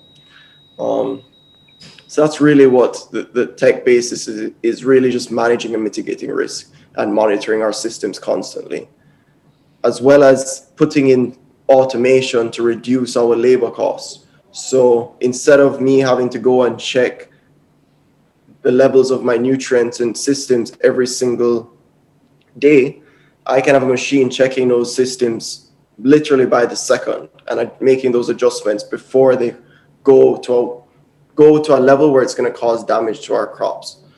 And then in terms of encouraging people to get into agriculture and local farmers, I'd say honestly, just do it. There's so much help out there for agriculture in Jamaica, through the Ministry of Agriculture and Fisheries, but also things like AgriInvest, where you can get an entire acre of land to farm on for like 10,000 Jamaican dollars for the year, so it's not like cost prohibitive. I really just think if you want to do it, just go ahead and do it. Okay, thank you. Sarah. So I guess I'll kind of go off of one of my last points about sustainability. I think a lot could be done in Jamaica. It is 2021, and I think we have seen how vulnerable our island is to the effects of climate change, as I mentioned. And I think everyone should play a role in being proactive versus reactive when it's too late. I am a firm believer in it's the little things that ever make a muffle.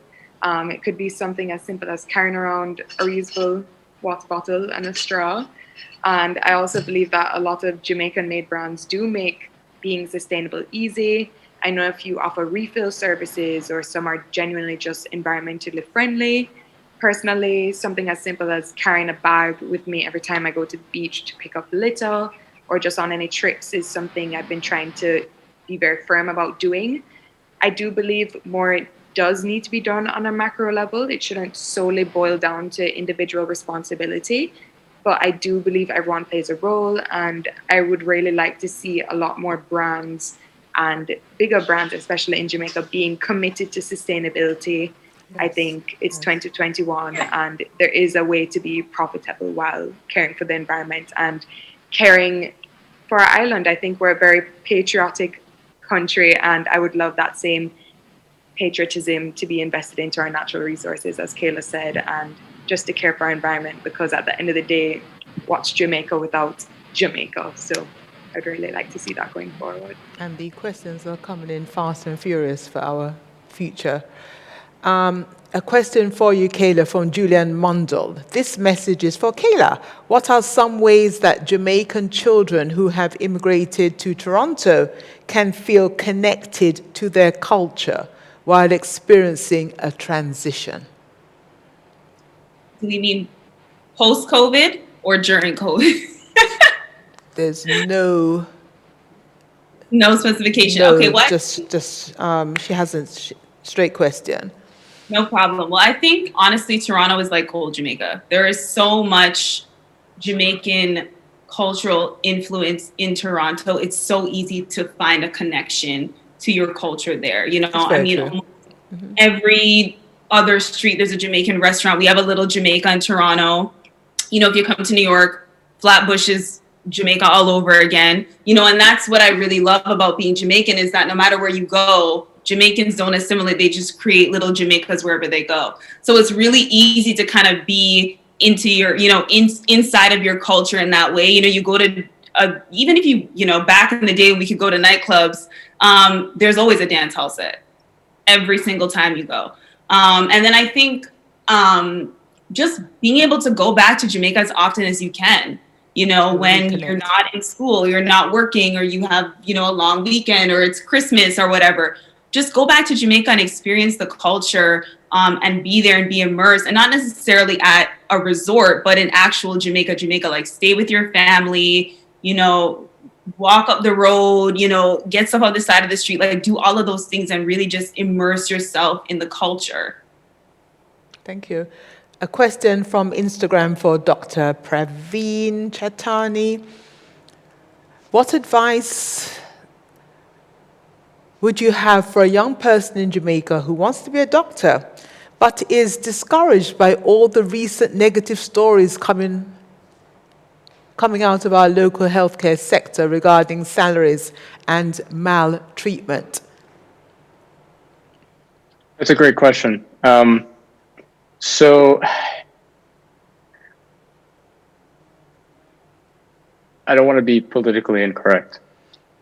I think a lot of the way that the media has portrayed physicians over the course of the last year is controversial. It's not entirely incorrect, right? There are problems with our medical system.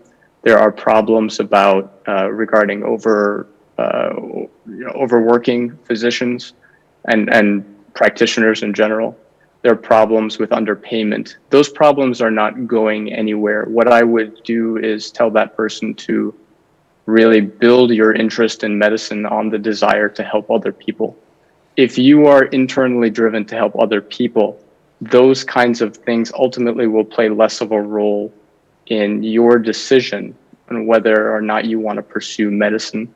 And I think that's really what keeps us going as practitioners through the 100-hour work weeks, through the salaries that we may not think are necessarily fair. That's ultimately if that's what drives you, you will find happiness in medicine. The second thing I will say is that we as an island have to do a better job. This is the second question that I've gotten about financing a medical career. That's a problem, right? We as a country have to do a better job. As Yakini said, we have to invest in our youth. And you look at other countries like Trinidad and Tobago, where the government finances students' medical education. Mm-hmm. I went to school with a number of Trinidadian students whose tuitions were paid throughout their medical career. Yes. And what they have to do is ultimately pay that back in service, which really, I mean, we should be doing that anyways, but ultimately that relationship, that financial investment that you're making in your youth pays back dividends in the long run. And it, as someone in education, it makes you feel valued by your country. So I think that those two things together, one, as a trainee, keeping your eye on the prize and what keeps you in medicine, and as a country, investing in your youth to demonstrate that commitment that you have. This is a follow-up question, and we'll go straight to Lindsay. On whose shoulders, Doc, would you say you stand in your journey?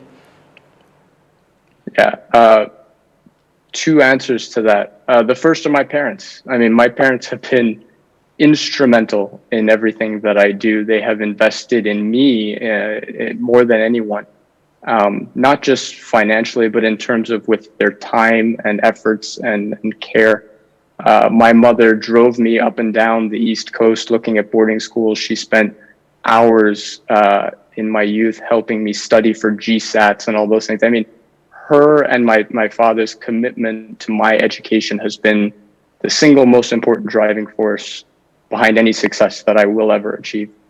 Secondly, it's my mentors. When I was a medical student, the senior students above me, the interns, the residents, the people who had placed ahead of me, it was, if not for their kindness and generosity and interest in my career, I would not have gotten where I am today, and I will not get where I'm going tomorrow without the help of my current mentors. So I think everyone who's in a position of power or in a position of success as a Jamaican, no matter where you are in the world, it's your responsibility to look back at people in Jamaica and offer your hand for assistance. So with that, I'll say if there is anyone interested in medicine, whether in Jamaica or abroad, if you're interested in surgery, if you want to know more about that path at any point, my phone line is open. Thank you. Lindsay, on whose shoulders do you stand? Yeah, I think, oh man, so many people. I think as Dr. Prab said earlier, definitely my parents. I think they paved the way for me to really move forward. I think I've had an extraordinarily blessed life because of them. So to me, it's like I always want to pay it forward. Apart from my parents, I would definitely say I have just an amazing circle of women who I look up to. Peers that I have, when I look at Lauren, when I look at all of the women on this panel, men, you too. But when I think about you got a smile from Yakini. And when I think about all of the women who are trailblazing and moving forward and pushing us forward and allowing us to enter spaces that we haven't really been before, I would definitely say that I look up to the women around me as well. Thank you. Chantal. Yes. So first and foremost, my parents. They are the reason why I am at this point in life. They have set the precedence for me to propel but into the future. They have been my support, my rock, my guidance. Next, my siblings, they've also supported and helped me through the journey to where I am right now. And my peers, my close friends, that the ones that are in the similar situation that I am, meaning that being an attorney and also having their own business, they've helped me to navigate through law school and just life on a whole. So that's my parents, my siblings, and my close friends. Yakini.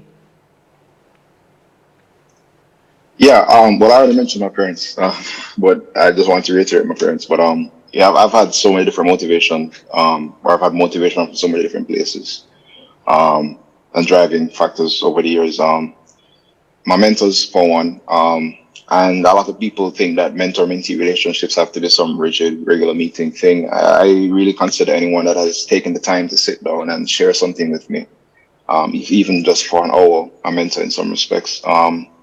And just anyone that's generally supportive in some way, shape, or form and are able to provide insight. So, with that definition, I've had a lot of mentors, people that I've learned things from, people that are always willing to extend a hand. And they've really pushed me to get to this point. I don't want to start naming people because then if I forget to name some, it's a problem. Yeah. But but yeah, that was a big part of it as well. My students as well. Some people call me their mentor, and sometimes when I feel things getting overwhelming and I'm not growing as fast as, or the business isn't growing as fast as I would like, because I'm very impatient a lot of times with myself. They let me know that I'm their inspiration and that I'm the reason they're doing what they're doing, and I guess knowing that I'm having an impact in some people's lives, if even just one, is it means I'm doing something right in some way, shape, or form. So yeah, that's and my friends, of course, my friends are hella supportive. So they push me no matter what I'm trying to do. Check me when I'm not necessarily doing the wisest thing. Call me out, which is invaluable to me. So yeah, that's it for me.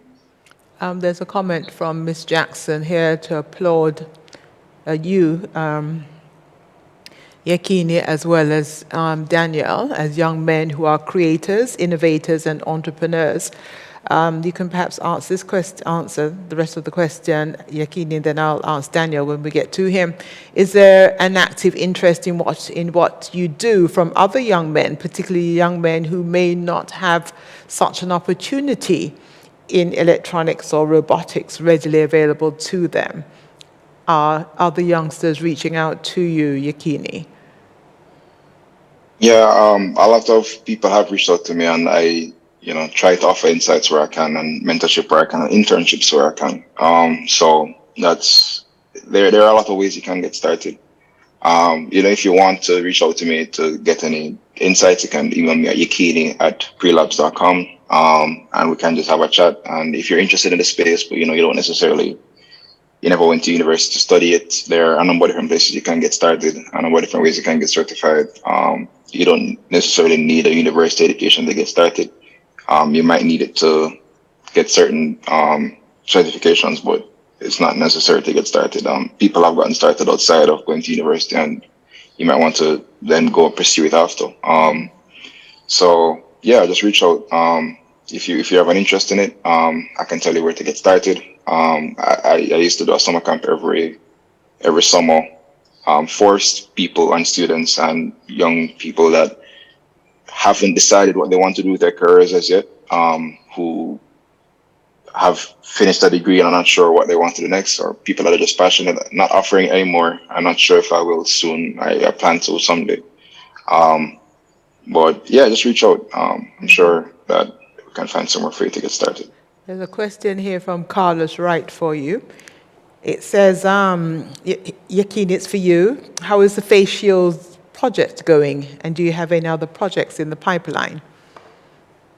I could spend well, first the face shields. Firstly, we donated 3,000 to the public healthcare sector. Produced them and donated as a part of a funded project, non-profit.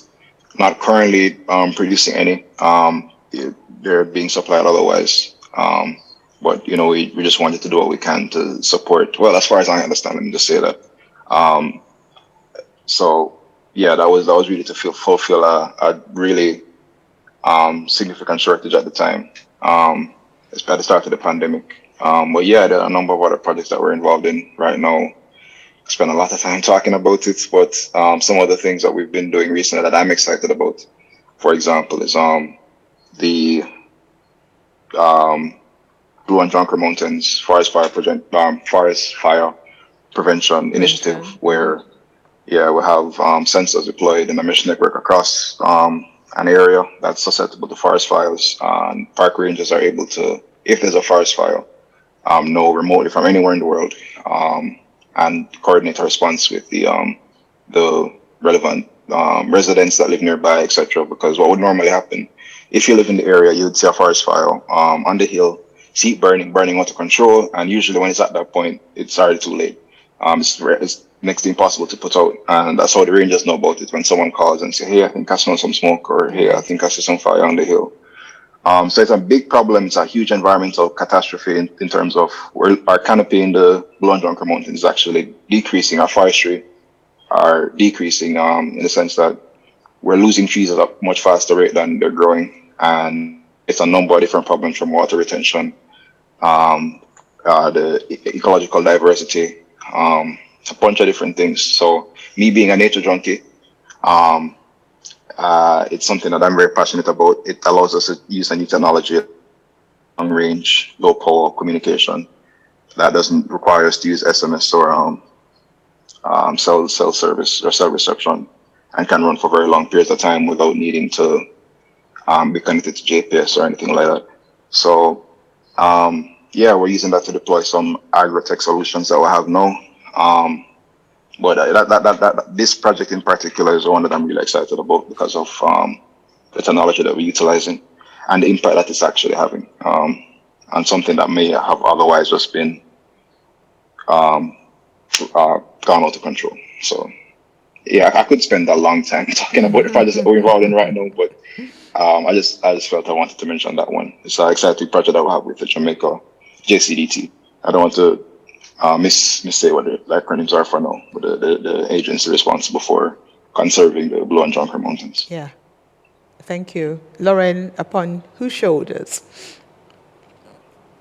Wow, this is a very hard question, but as everyone said, of course, my parents. My mom and my dad are both amazing in their own way.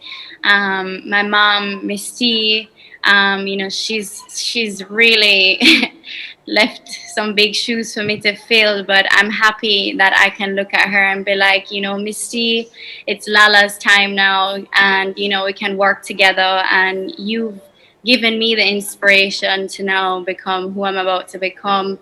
And the same for my dad, while he's a doctor, he's still extremely creative, and he's taught me so many, things in life that I'm grateful for.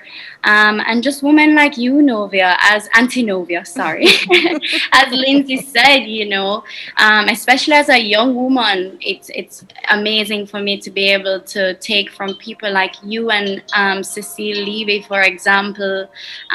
Somebody else that's very dear to my heart, my Auntie Michelle, as an older woman, she teaches me not only lessons within, the working field, but things we go through as women personally, because that's still very important. That will help, in what I do in my career and in my everyday life. So yeah, the list could go on, as I said, because I've met so many people. Cecile doesn't like when you mention any other name.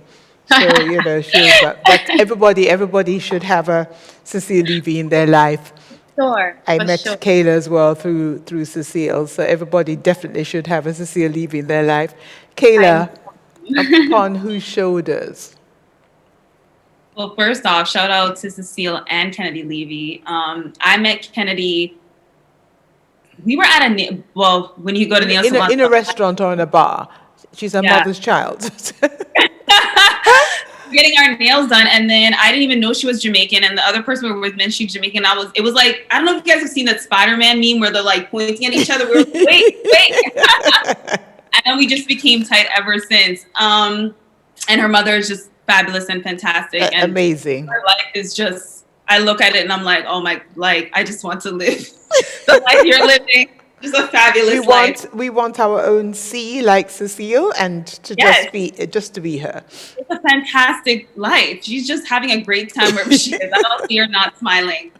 But I think, the first person is, my father, because he raised me when I was a teenager, based on his own, still working full time and doing all these things, and having a teenage daughter, is not an easy thing to do when you are a single dad trying to do it. And, you start to get an attitude when you get around your teenage years with parents. And yes. Like that. So that's not an easy thing to do.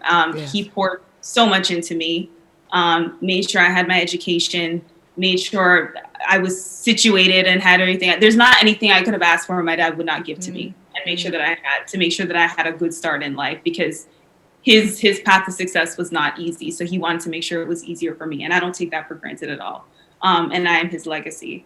And I don't take that, for granted either. That's not a small thing. I think my biggest fear is failure, because I don't want to disappoint my dad. That is really my biggest fear. And then also my mother and my grandmother, they were both simple women. They were homemakers. They may not have had careers in the traditional sense, but without them pouring into me the way that they did, I would not be the woman that I am. And, I take it, I look at myself as other people's, legacy, like you came so I could be here. And I don't take that for granted at all. And whether or not, my grandma was washing clothes outside with her hands, these are things I take pride in, because again, it made me the woman that I am. And to be able to, come from Jamaican roots, grow up in Toronto, move to New York, have the career that I have, be able to do the things that I do, it started from those people. And all I want to do is make them proud, even if they're on the other side watching me. Lovely, thank you. Danielle.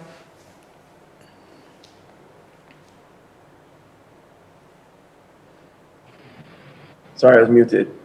Definitely my parents, 100%. Both of them, they're such a good team, and the balance that they give me has been absolutely invaluable,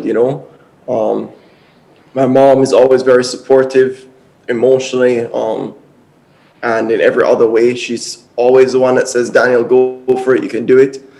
And my dad is the same way, but he's a little more like, Daniel, have you thought about this properly? Have you finished the last thing you started? So it's a really good balance. And then of course there's that, but then the financial support, in terms of my education, they've always ensured that I've got the best education.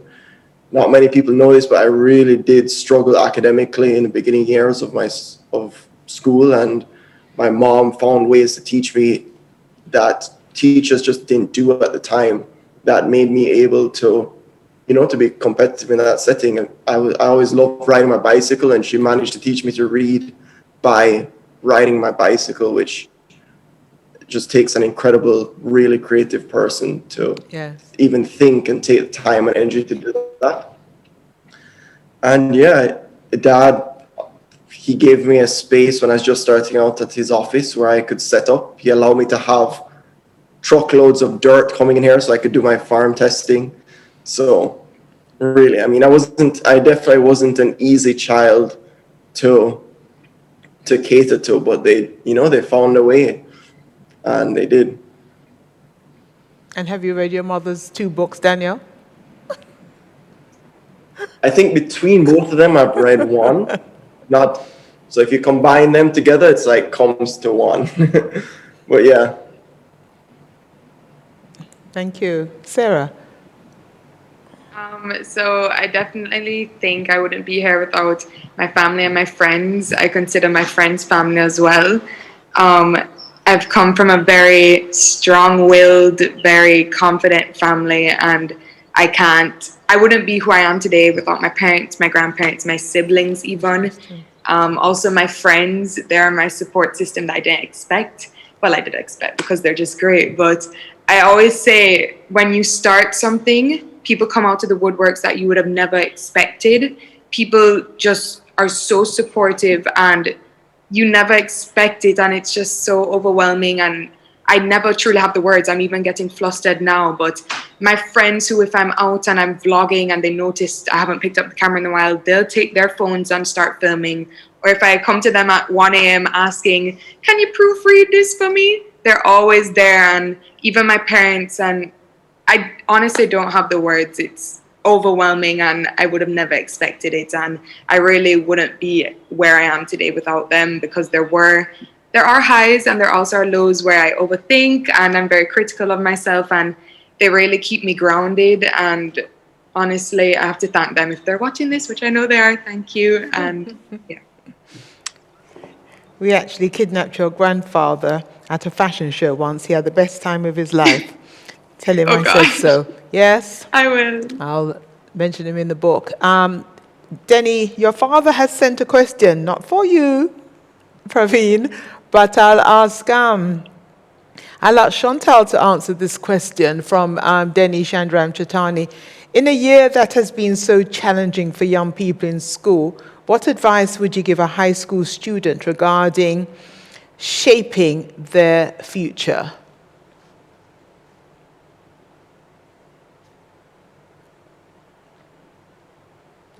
Oh, hello? Shall I repeat the question? Yes, please. Sorry. Okay, this is a question from Denny Chatani. In a year that has been so challenging for young people in school, what advice would you give a high school student regarding shaping their future? Well, I would say for them to be patient. You can't tell young people to be patient, Chantal. Or can you? Yes, you can, because you may want something now, but you can't necessarily have it now. You still have to be patient and work towards it. So you have to be positive. That's very, very important. You have a goal. How do you expect to get to that goal? So you just have to work towards it. Be patient. Just stay positive. And because last year, when COVID came about, and things shifted because of how we would take the exams. Yes. Oh, sorry. So things shifted with how we would take the exams, the bar exams, and everybody was getting flustered. Oh my God, it's going to be different. We're going to have to do it online, because some people want to do it online, some people want to do it face to face. And we were supposed to have it, say for instance, in May. Then they changed it to June. Then they changed it to July. So you have to be patient. This is still a new thing for us, and we're still getting adjusted to it in certain ways. This is our new normal.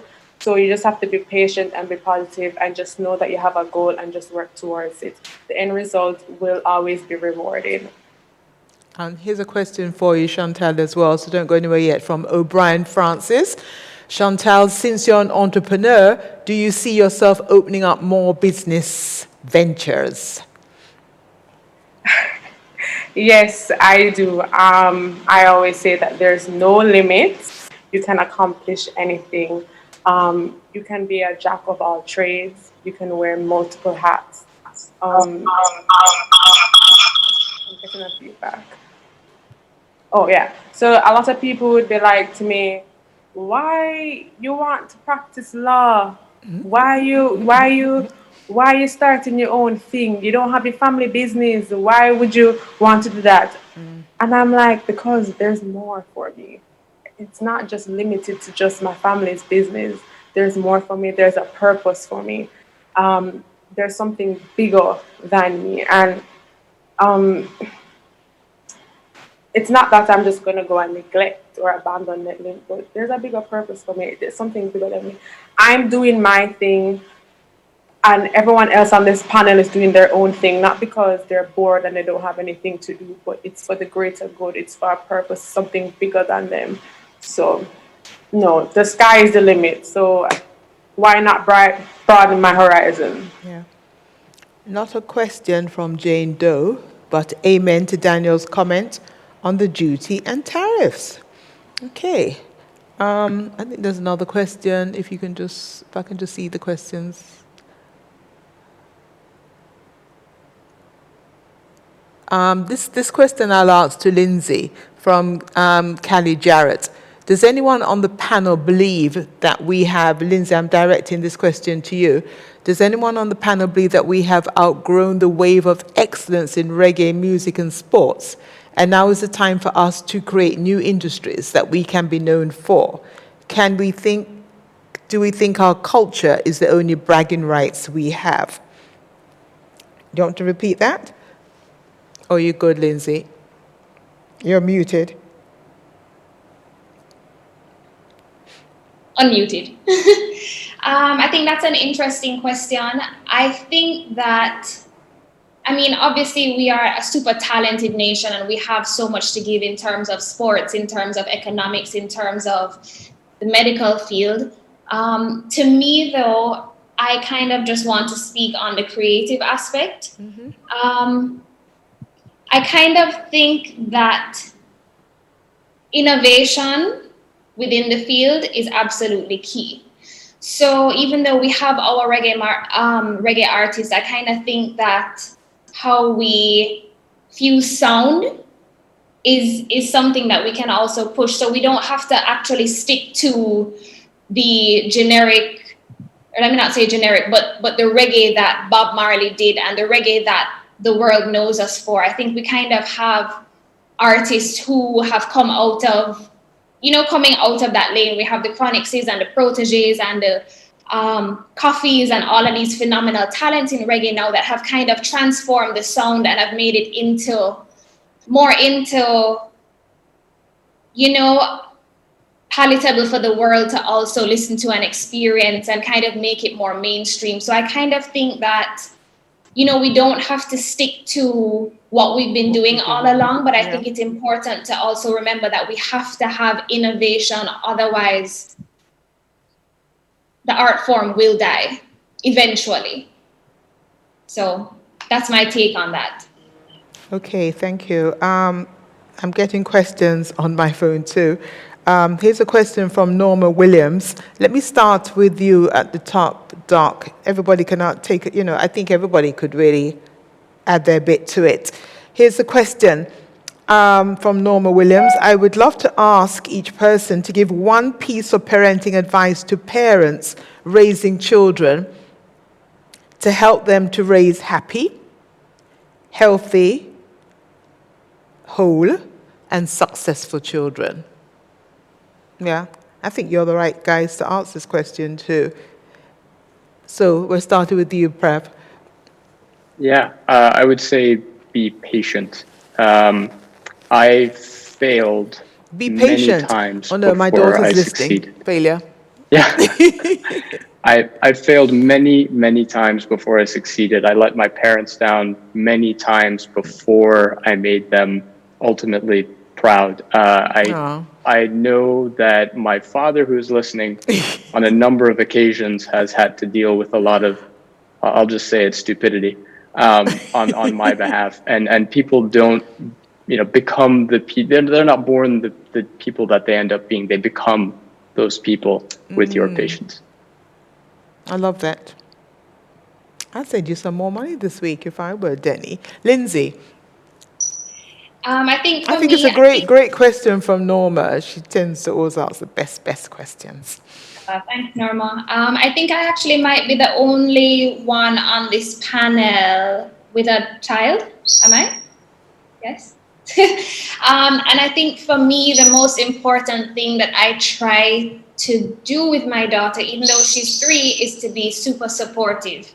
I didn't have parents who channeled me in one direction. They were always very supportive of me, and I think that that's something that we need to look at and try to give to our children, because not everybody is going to go on one particular path. And I think if you can encourage your children to find what it is that they love to do, find what it is that inspires them, and really, you know, you can see the sparks in their eyes. I think that is something that we should encourage our children to do and not stray away from. Don't forget that failure, F-A-I-L, as Dr. Renee Rattray has just pointed out, F-A-I-L, first attempt in learning. It's just that I didn't have Dr. Renee Rattray around when I was starting. Anyway, okay, thank you, Chantal. Thank you, Lindsay. Chantal, what would you encourage parents to do? I think that's such a brilliant question. Yes. Again, I would say to be patient. Patience is a virtue. Listen to your kids. Show them love, the understanding, support their passions. You may never know where their passions will take them. You know, I too have not had a smooth sailing success story. You know, so failure isn't the end, and they say you have to fail, or not have to, but their failure comes along the way, obstacles come along the way in order for you to reach to be successful. So yeah, just be there for them, support them, and that's my 2 cents. Okay. Yakini? Yakini got disconnected. He just messaged me to say Okay, he's that. going to start, but okay, fine. We'll come back to him. Lauren? This is a really interesting question. And if I have to choose one word of advice, I'd definitely say trust your children, because they know what they love, and you as parents have recognized that from a very young age, you know, through watching us grow and seeing what we gravitate towards. And I think that's something my parents have done an amazing job at, is just trusting me. Like, even when they don't agree with, you know, what I'm doing, or it's not what they would, you know, see as perfect, they try their best to guide me, but they still trust in me. Like, when I decided I wanted to leave hospitality school, I knew my mom was, you know, very disappointed, especially as Miss C. But she trusted in me, you know, she trusted that this was the decision I knew I needed to make, and that I would make the best out of myself after. And even my dad, you know, I'm sure my daddy would have loved me to become a doctor, but my dad understood and accepted what I love and continues to do so. And I think that has been very instrumental in my own growth. You know, I get to be who I truly want to be. So Well, he got you to be a vegetarian, so, you know. a vegan, yeah. Sorry, vegan. And I'm going right back into the world of hospitality. So yeah, and so you're right. It all works out in the end. So just trust your kids. It all works out in the end. Yakini, the question that each person's been responding to from Norma Williams is one piece of parenting advice to parents raising children to help them to raise happy, healthy, whole, successful children.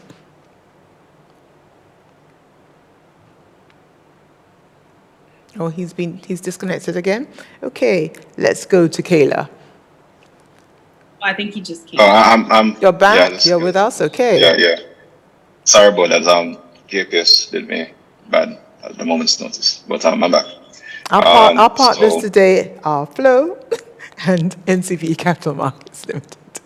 Right. So thankfully, my Flow data is reliable, so I'm able to rejoin the call and continue the webinar. But yes, the question, it kind of broke up for a split second. The question was about parenting. I didn't catch the last part. Okay, let me go back to the question. Okay, advice, one piece of parenting advice to parents raising children to help them to raise happy, healthy, whole, successful children. Okay. That's a tough one. I guess maybe all I can really share is some of my experience, and that's give your children opportunity to try the things that make them passionate. So similar to Daniel, I was kind of on the med path. My mother wanted me to do medicine for a very long time. I wasn't necessarily too keen on it. And it was when I was in undergrad doing the sciences, I realized that, this is not really what I want to do. While, I was getting good grades in biology and things, I just really didn't like swatting. Or just, reading and regurgitating. I know that there's a lot more to medicine than that, but I really love physics, I really love chemistry, and I like solving problems. And I had to put forward a really thorough case that, look, this is what I want to do. I didn't necessarily know how much so at the time, but I put forward a case saying, look, the world is moving towards technology, the world is moving towards energy. I did my research, I presented arguments, and they said, all right, go for it. And they supported me every step of the way. And as a result of that, I'm doing what I love for a living, in growing a business, doing what I love. I don't know what my life would have been like if I didn't have the opportunity. They didn't give me the chance to experiment and do what I thought was right, which they've always done with all the projects that I've been involved in over the years, trying to do things that a lot of people would shy away from, just trying to challenge myself all the time. They encourage me to challenge myself. That's one thing I would say to all parents. Allow your child to, within reason, challenge themselves, allow them to make their own mistakes, because that's where fulfillment really shines. That's how you find out what it is that you love. And that's how you explore your passions.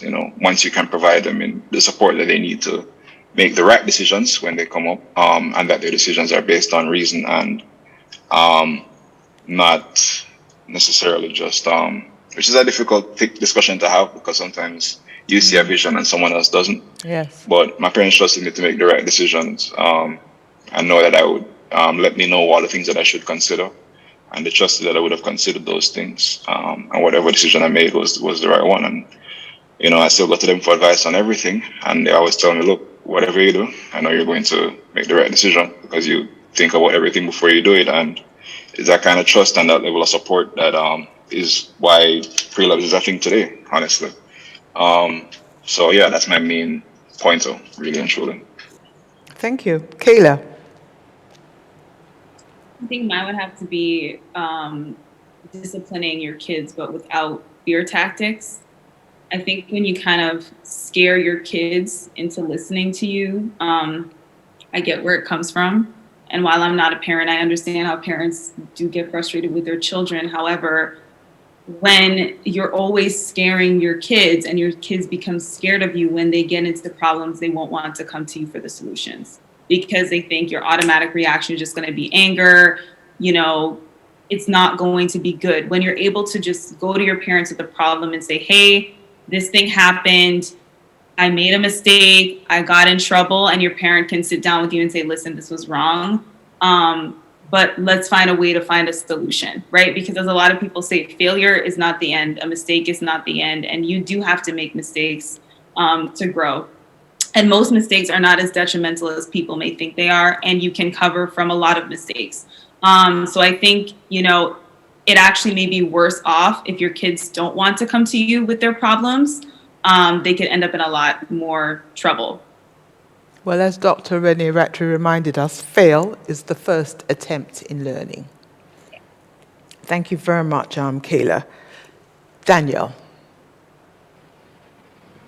Well, I'm not a parent, but I guess what was important in my development is, one is listening to your kids. My parents were always there to listen to me, to hear what I was saying, and made sure that they made time. So we knew that every single night at 7:00 was dinner time, or I think that's late, that's dinner time now. But 6:00 was dinner time, and you know that both parents are going to be there and you can talk to them about anything. And then secondly, I'd say teach your kids, like, I think you should constantly be teaching your kids, you know? So I remember like some of the most valuable lessons and things that I know how to do now came from what my parents taught me. So my dad's answer, everybody knows, is always no first. And that forces you to negotiate. So my negotiation skills come from negotiating with my parents about various things I wanted to do. And, you know, there's other skills that you can teach your kids without it being like a lesson, you know, you're like fostering those skills by treating them like an adult and forcing them to really step up and be able to negotiate. Like, in my sense, negotiate. Yeah. Great. Thank you. Sarah. Well, I'm not a parent also, so I can only speak to my perspective as a child and a daughter.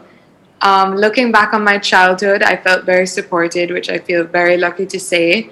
If I could give any advice, it would be finding the line and the space between giving your kid independence, but also just being there and being supportive and, you know, supporting your child and just always watching them and being a helping hand if they need.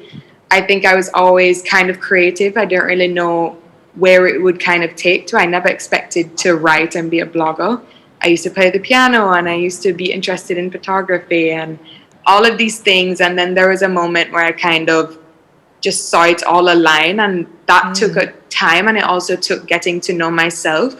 And I think that also came with the independence that my parents gave me, and I feel very blessed to have had that. But also at the end of the day, they didn't just send me out into the wild. They were always there to support me if I needed. And even starting my endeavors, Miles Guide and Muckle Thrift, they always were asking what they can do to help. I don't think Muckle Thrift and Miles Guide could have been possible without them. So yeah, I think definitely give your child space to grow. I think being a child and being a teenager is a very formative time in your life, and especially a young adult. I'm only 22. I don't know exactly who I am yet. I think have a lot of growing and learning to do, but just giving them the space to be able to do so while always just being there for them, I think is very important. Here's a question for you, Sarah, from Isabel Hughes. You emphasize supporting Brand Jamaica and our local brands. What are your favorite locally made products? And is there a database or resource to find them? Wow, I could speak on this for like 2 hours, God knows. You have a minute. Okay, so I really, the last year, fell in love with so many brands, I guess, because it's been the longest time that I've been home. One of my favorite blog posts to even write is my annual Jamaican Made Christmas gift guide. So I'm always exploring and trying out new products. So although I can't speak to every brand right now, I'd say definitely check out my blog. I like to talk a lot about Jamaican made brands, but I've been loving Nettie's Farm. They have these energy bites. They've been my go-to snack. Mel's Sticky Jams, Swipes Plus, Holistic Living's candles. Have to big up my sister, Joint Feeling. Her clothes are just, I'm always living in them. But yeah, there's so many, and I always love to talk about them on my blog and do research. And I really hope that finding Jamaican-made brands and supporting local can become more accessible in the future. And if my platform is a way to do that, then I'm so glad to be able to do that. Here's a question that has come up from Rochelle Cameron. For young people, and I'll give the floor to any of you to answer it. For young people who think that many of you have been raised in privilege, and this has facilitated where you are and given you an advantage that they do not have, what are your thoughts on this? So let me repeat. For young people, obviously watching, listening, who think that many of you have been raised in privilege, and this has facilitated where you are and given you an advantage that they do not have, what are your thoughts on this? Kayla, let me ask you to start. Sorry, is that Yakini who's going to, or Praveen? I can go next, it's not a problem. No, go ahead. Sure. There've been a lot of questions directed at me about financing a medical career, and that is something I have not had to worry about. It's certainly something my family has had to worry about, and I've worried, yes. Right? But I think that it's such a privilege that I try not to take for granted. The medical school education, living for many years as a trainee on a subsidized salary, essentially. And I think that that certainly has given me a fair amount of privilege. What I will say is that if you are in a position where you are concerned about financing any career, understand that if you display passion and drive and just genuine interest in something, somebody will invest in you, whether that somebody is sitting next to you or somebody is on the other side of the camera. If you bring forth the work ethic, somebody will take inspiration in that and invest in you. Love that. Anybody else want to add anything to it? Well, I know I grew up in privilege. I know that, and it's because my dad, that was by design. And it was because he wanted to make my life easier than how he had it, because he did not grow up in privilege.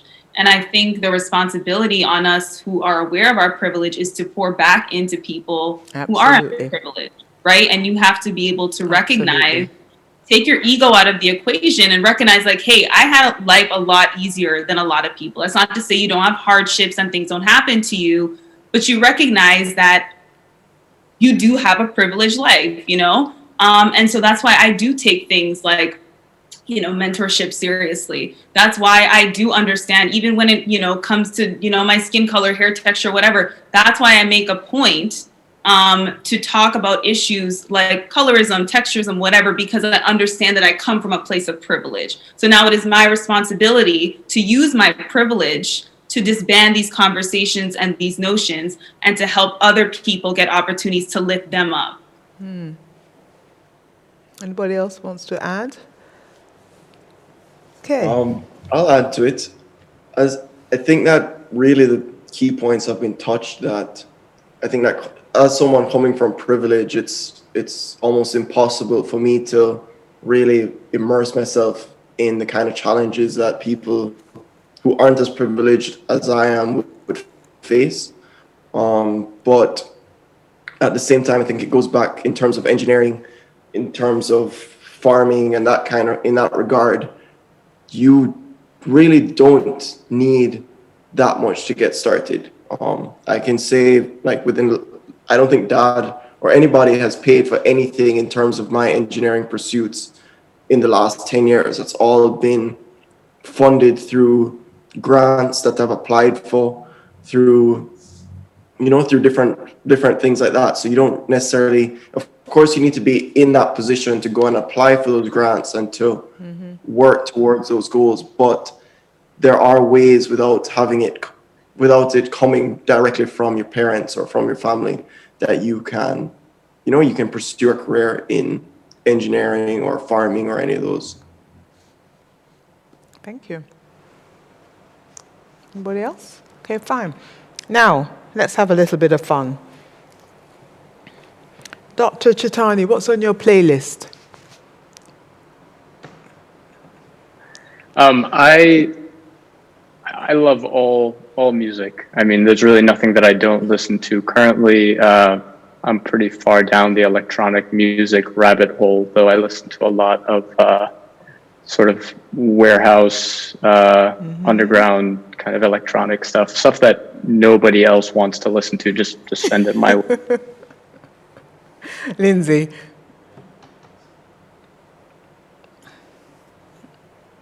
I have so many songs on my playlist. I love Jamaican music, so I'm gonna go ahead and say Protégé's on my playlist. Chronic is on my playlist. Coffee. Just so many. Runcos, Royal Blue. Just so many local Jamaican people on my playlist now. Stop Googling, Chantal. Who's on your playlist? I'm not good. Oh my God, you had to load me up. Okay, my playlist, I listen to all kinds of music, dancehall, pop, R&B, everything. But there's a song that resonates with me that I really, really love, and I listen to it all the time.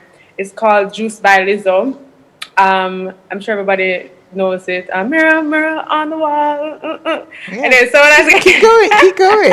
it talks about like respect, power, influence. Like she is like the definition of woman empowerment. So that song alone, like the day I was getting called to the bar, I actually have a video of me dancing to the song. To that. Mirror, mirror on the wall. It's like a upbeat song, and it just puts you into that vibe, you know. So it's a very influential, positive song. So yeah, that's on my playlist right now. Okay, Yakini. He's frozen. Hi, Yakini. We'll come back to him. Lauren. That's such a hard question because if anybody knows me, they know I absolutely love music and I love reggae music. So I would ask which playlist. But The one that drives your mum crazy. oh my God. Yeah, I keep the music playing all day long. None of them drive her crazy. Not. But just like Lindsay, I really love reggae. Everybody knows me as a girl who does love our culture. So honestly, the Chronics, the Coffee, the Protege, the Damian Marley, I love that man. He speaks so much sense. He puts soul into his music. And just anything that's uplifting and inspiring, you know, old time Barry's Hammond, the list goes on. I love music, so that's a really hard question for you to ask me. Kayla. So I'm like decades in the past when it comes to music. I love anything old school, whether it's old school reggae, R&B, like anything that's old, you know, particularly 70s music. I think I had a past life because it doesn't make sense how much I relate to it. But I will say, although this week I have been listening to a lot of D'Angelo because I finally manifested his verses. It's just happening on Saturday. He's one of my favorites.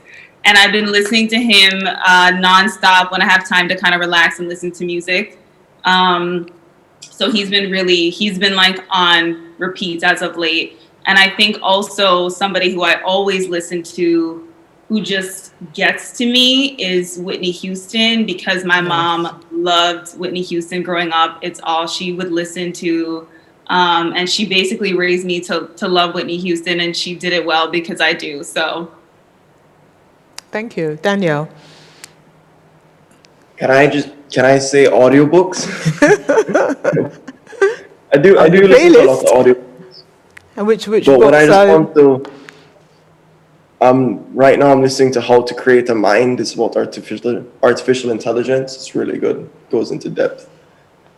But in terms of music, I'm definitely just all local music. Of course, I love Chronics and Protege, but also, you know, Skilly Bang, Intense, a whole lot of them. Popcorn, of course, Alkaline.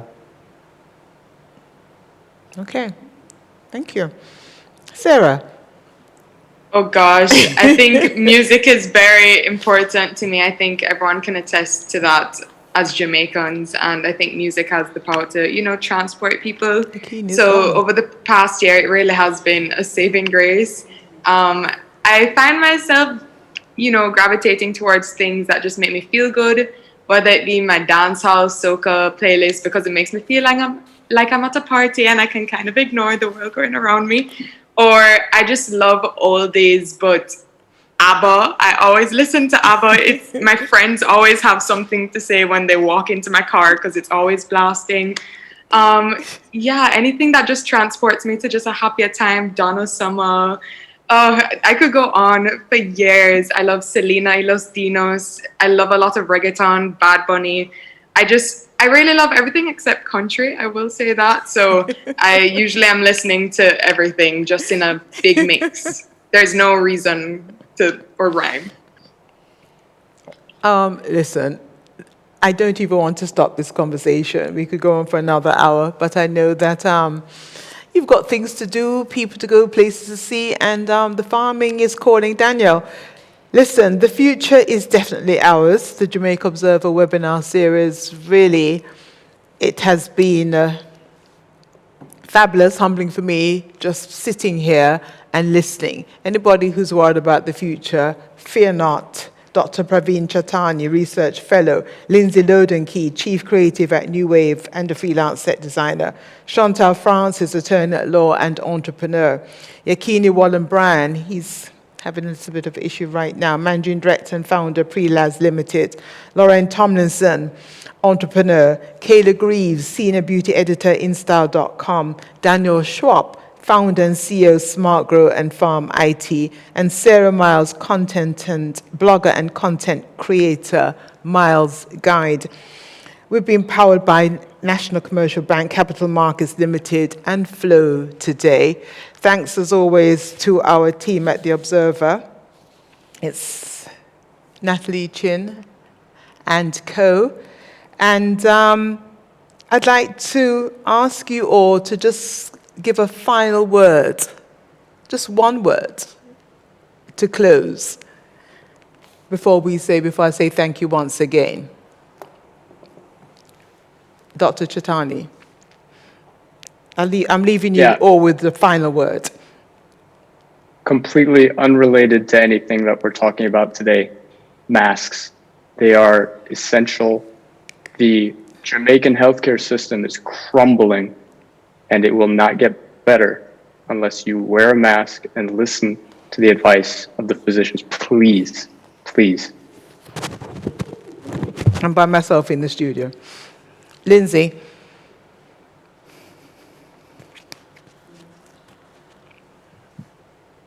I think just that, as this platform has said, the future is ours. We are here to make a difference. We are here to inspire. So hold firm, stand strong, hold your order, hold your ground, and move forth and inspire. Chantal. We, as Black people, we're coming from far, and the only way is to come together and to move forward, to persevere, keep going, don't stop trying, and just do what you have to do. And with what's going on in the world, stay safe, sanitize, and wear your mask.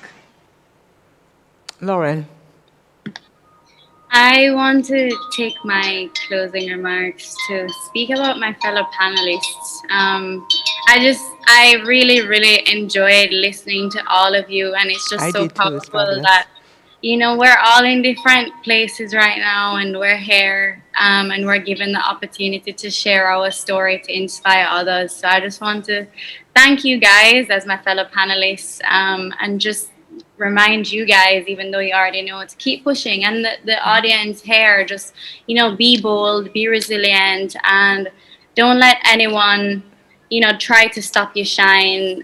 There's a lot of, room for that now that we're disconnected. And as I said, the world is ours. It's not all positive, it's negative sometimes. And it's in us to try and fight and stand against that. And just because we're so connected, I just want us to just smile for a picture so we'll all remember this, my panelists.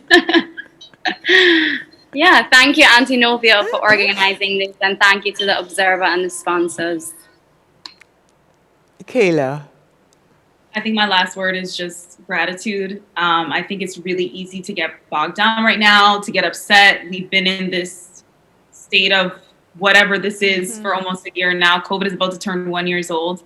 But still reminding yourself of what you're grateful for and the good things that you have in your life. And I know it's hard sometimes, it really is, but even just, Novia, just always keeping me in mind. I'm so grateful for that, and it does mean a lot to me. And just being grateful that, even though I can't leave my house very often, I have a house to live in. I have food in my fridge. I have masks to wear. I have them all over my table and all kind of something. So, just be grateful for the things that you have. I think that helps a lot when we're in these types of predicaments. Are you back, Yakini? Hey, yeah, I'm back. Okay, great. So last word. Last word I would say is relationships. Relationships with your family, your friends. It's everything. It's very easy to get caught up in the stresses of life and work and your education and working on some big project. It's very easy to miss the things that really matter. And it's not until a lot of the times something eventful happens, like a marriage, or unfortunately like a funeral, or the birth of a newborn baby, that people take a step back and realize the things that really matter. And it's our relationships with people and the people that we care about, and others in general, even people that we don't know, knowing that everyone has a story to tell. A lot of the times we have our differences is due to circumstances and not really who we are. Understanding that, I feel centering yourself around that makes everything else you're doing so much easier. Relationships. Thank you. Danielle? Okay. Yeah, I'd say it's hard for everybody, I'm talking like in whatever you're doing, it's going to be a challenge. If it's not a challenge, you're not doing it at the level that you need to be doing. I wish someone had told that to me when I was particularly in college, that it's really difficult, especially in STEM. STEM is hard for everybody. Yes. Just stick to it, and keep going. Sarah? I think I'd really like to reiterate to be kind to yourself and be kind to one another. I think this year has been challenging for everyone, and mental health is so important. I think for a while I was very much trying to protect my physical health and the physical health of my family, and sometimes you can let go of yourself a bit, and I really want to just reiterate to everyone to be kind to yourself, protect your mental health. It's as important as your physical. Everything is connected, and please, if you need help, if you need any resources, seek them. If you want to chat, I love a good chat, so please reach out to me. But yeah, please be kind to yourself, stay safe, and thank you guys for being here. I really enjoyed this, and thank you for having me, Novio. I really feel honored. This was lovely, and Helen Mason says she's feeling motivated and inspired. Thanks for joining us, Jessica Ogden. Inspired conversation. Keep it up, young people. I think, you have given many hope. Even those that are motivated, you've pushed us even further. Please continue to push yourselves. Don't forget that each one, lift one, very important, right? Yakini mentioned it.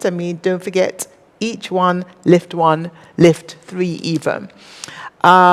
We will be back in touch with you all. So take care, and thank you on behalf of the Jamaica Observer newspaper.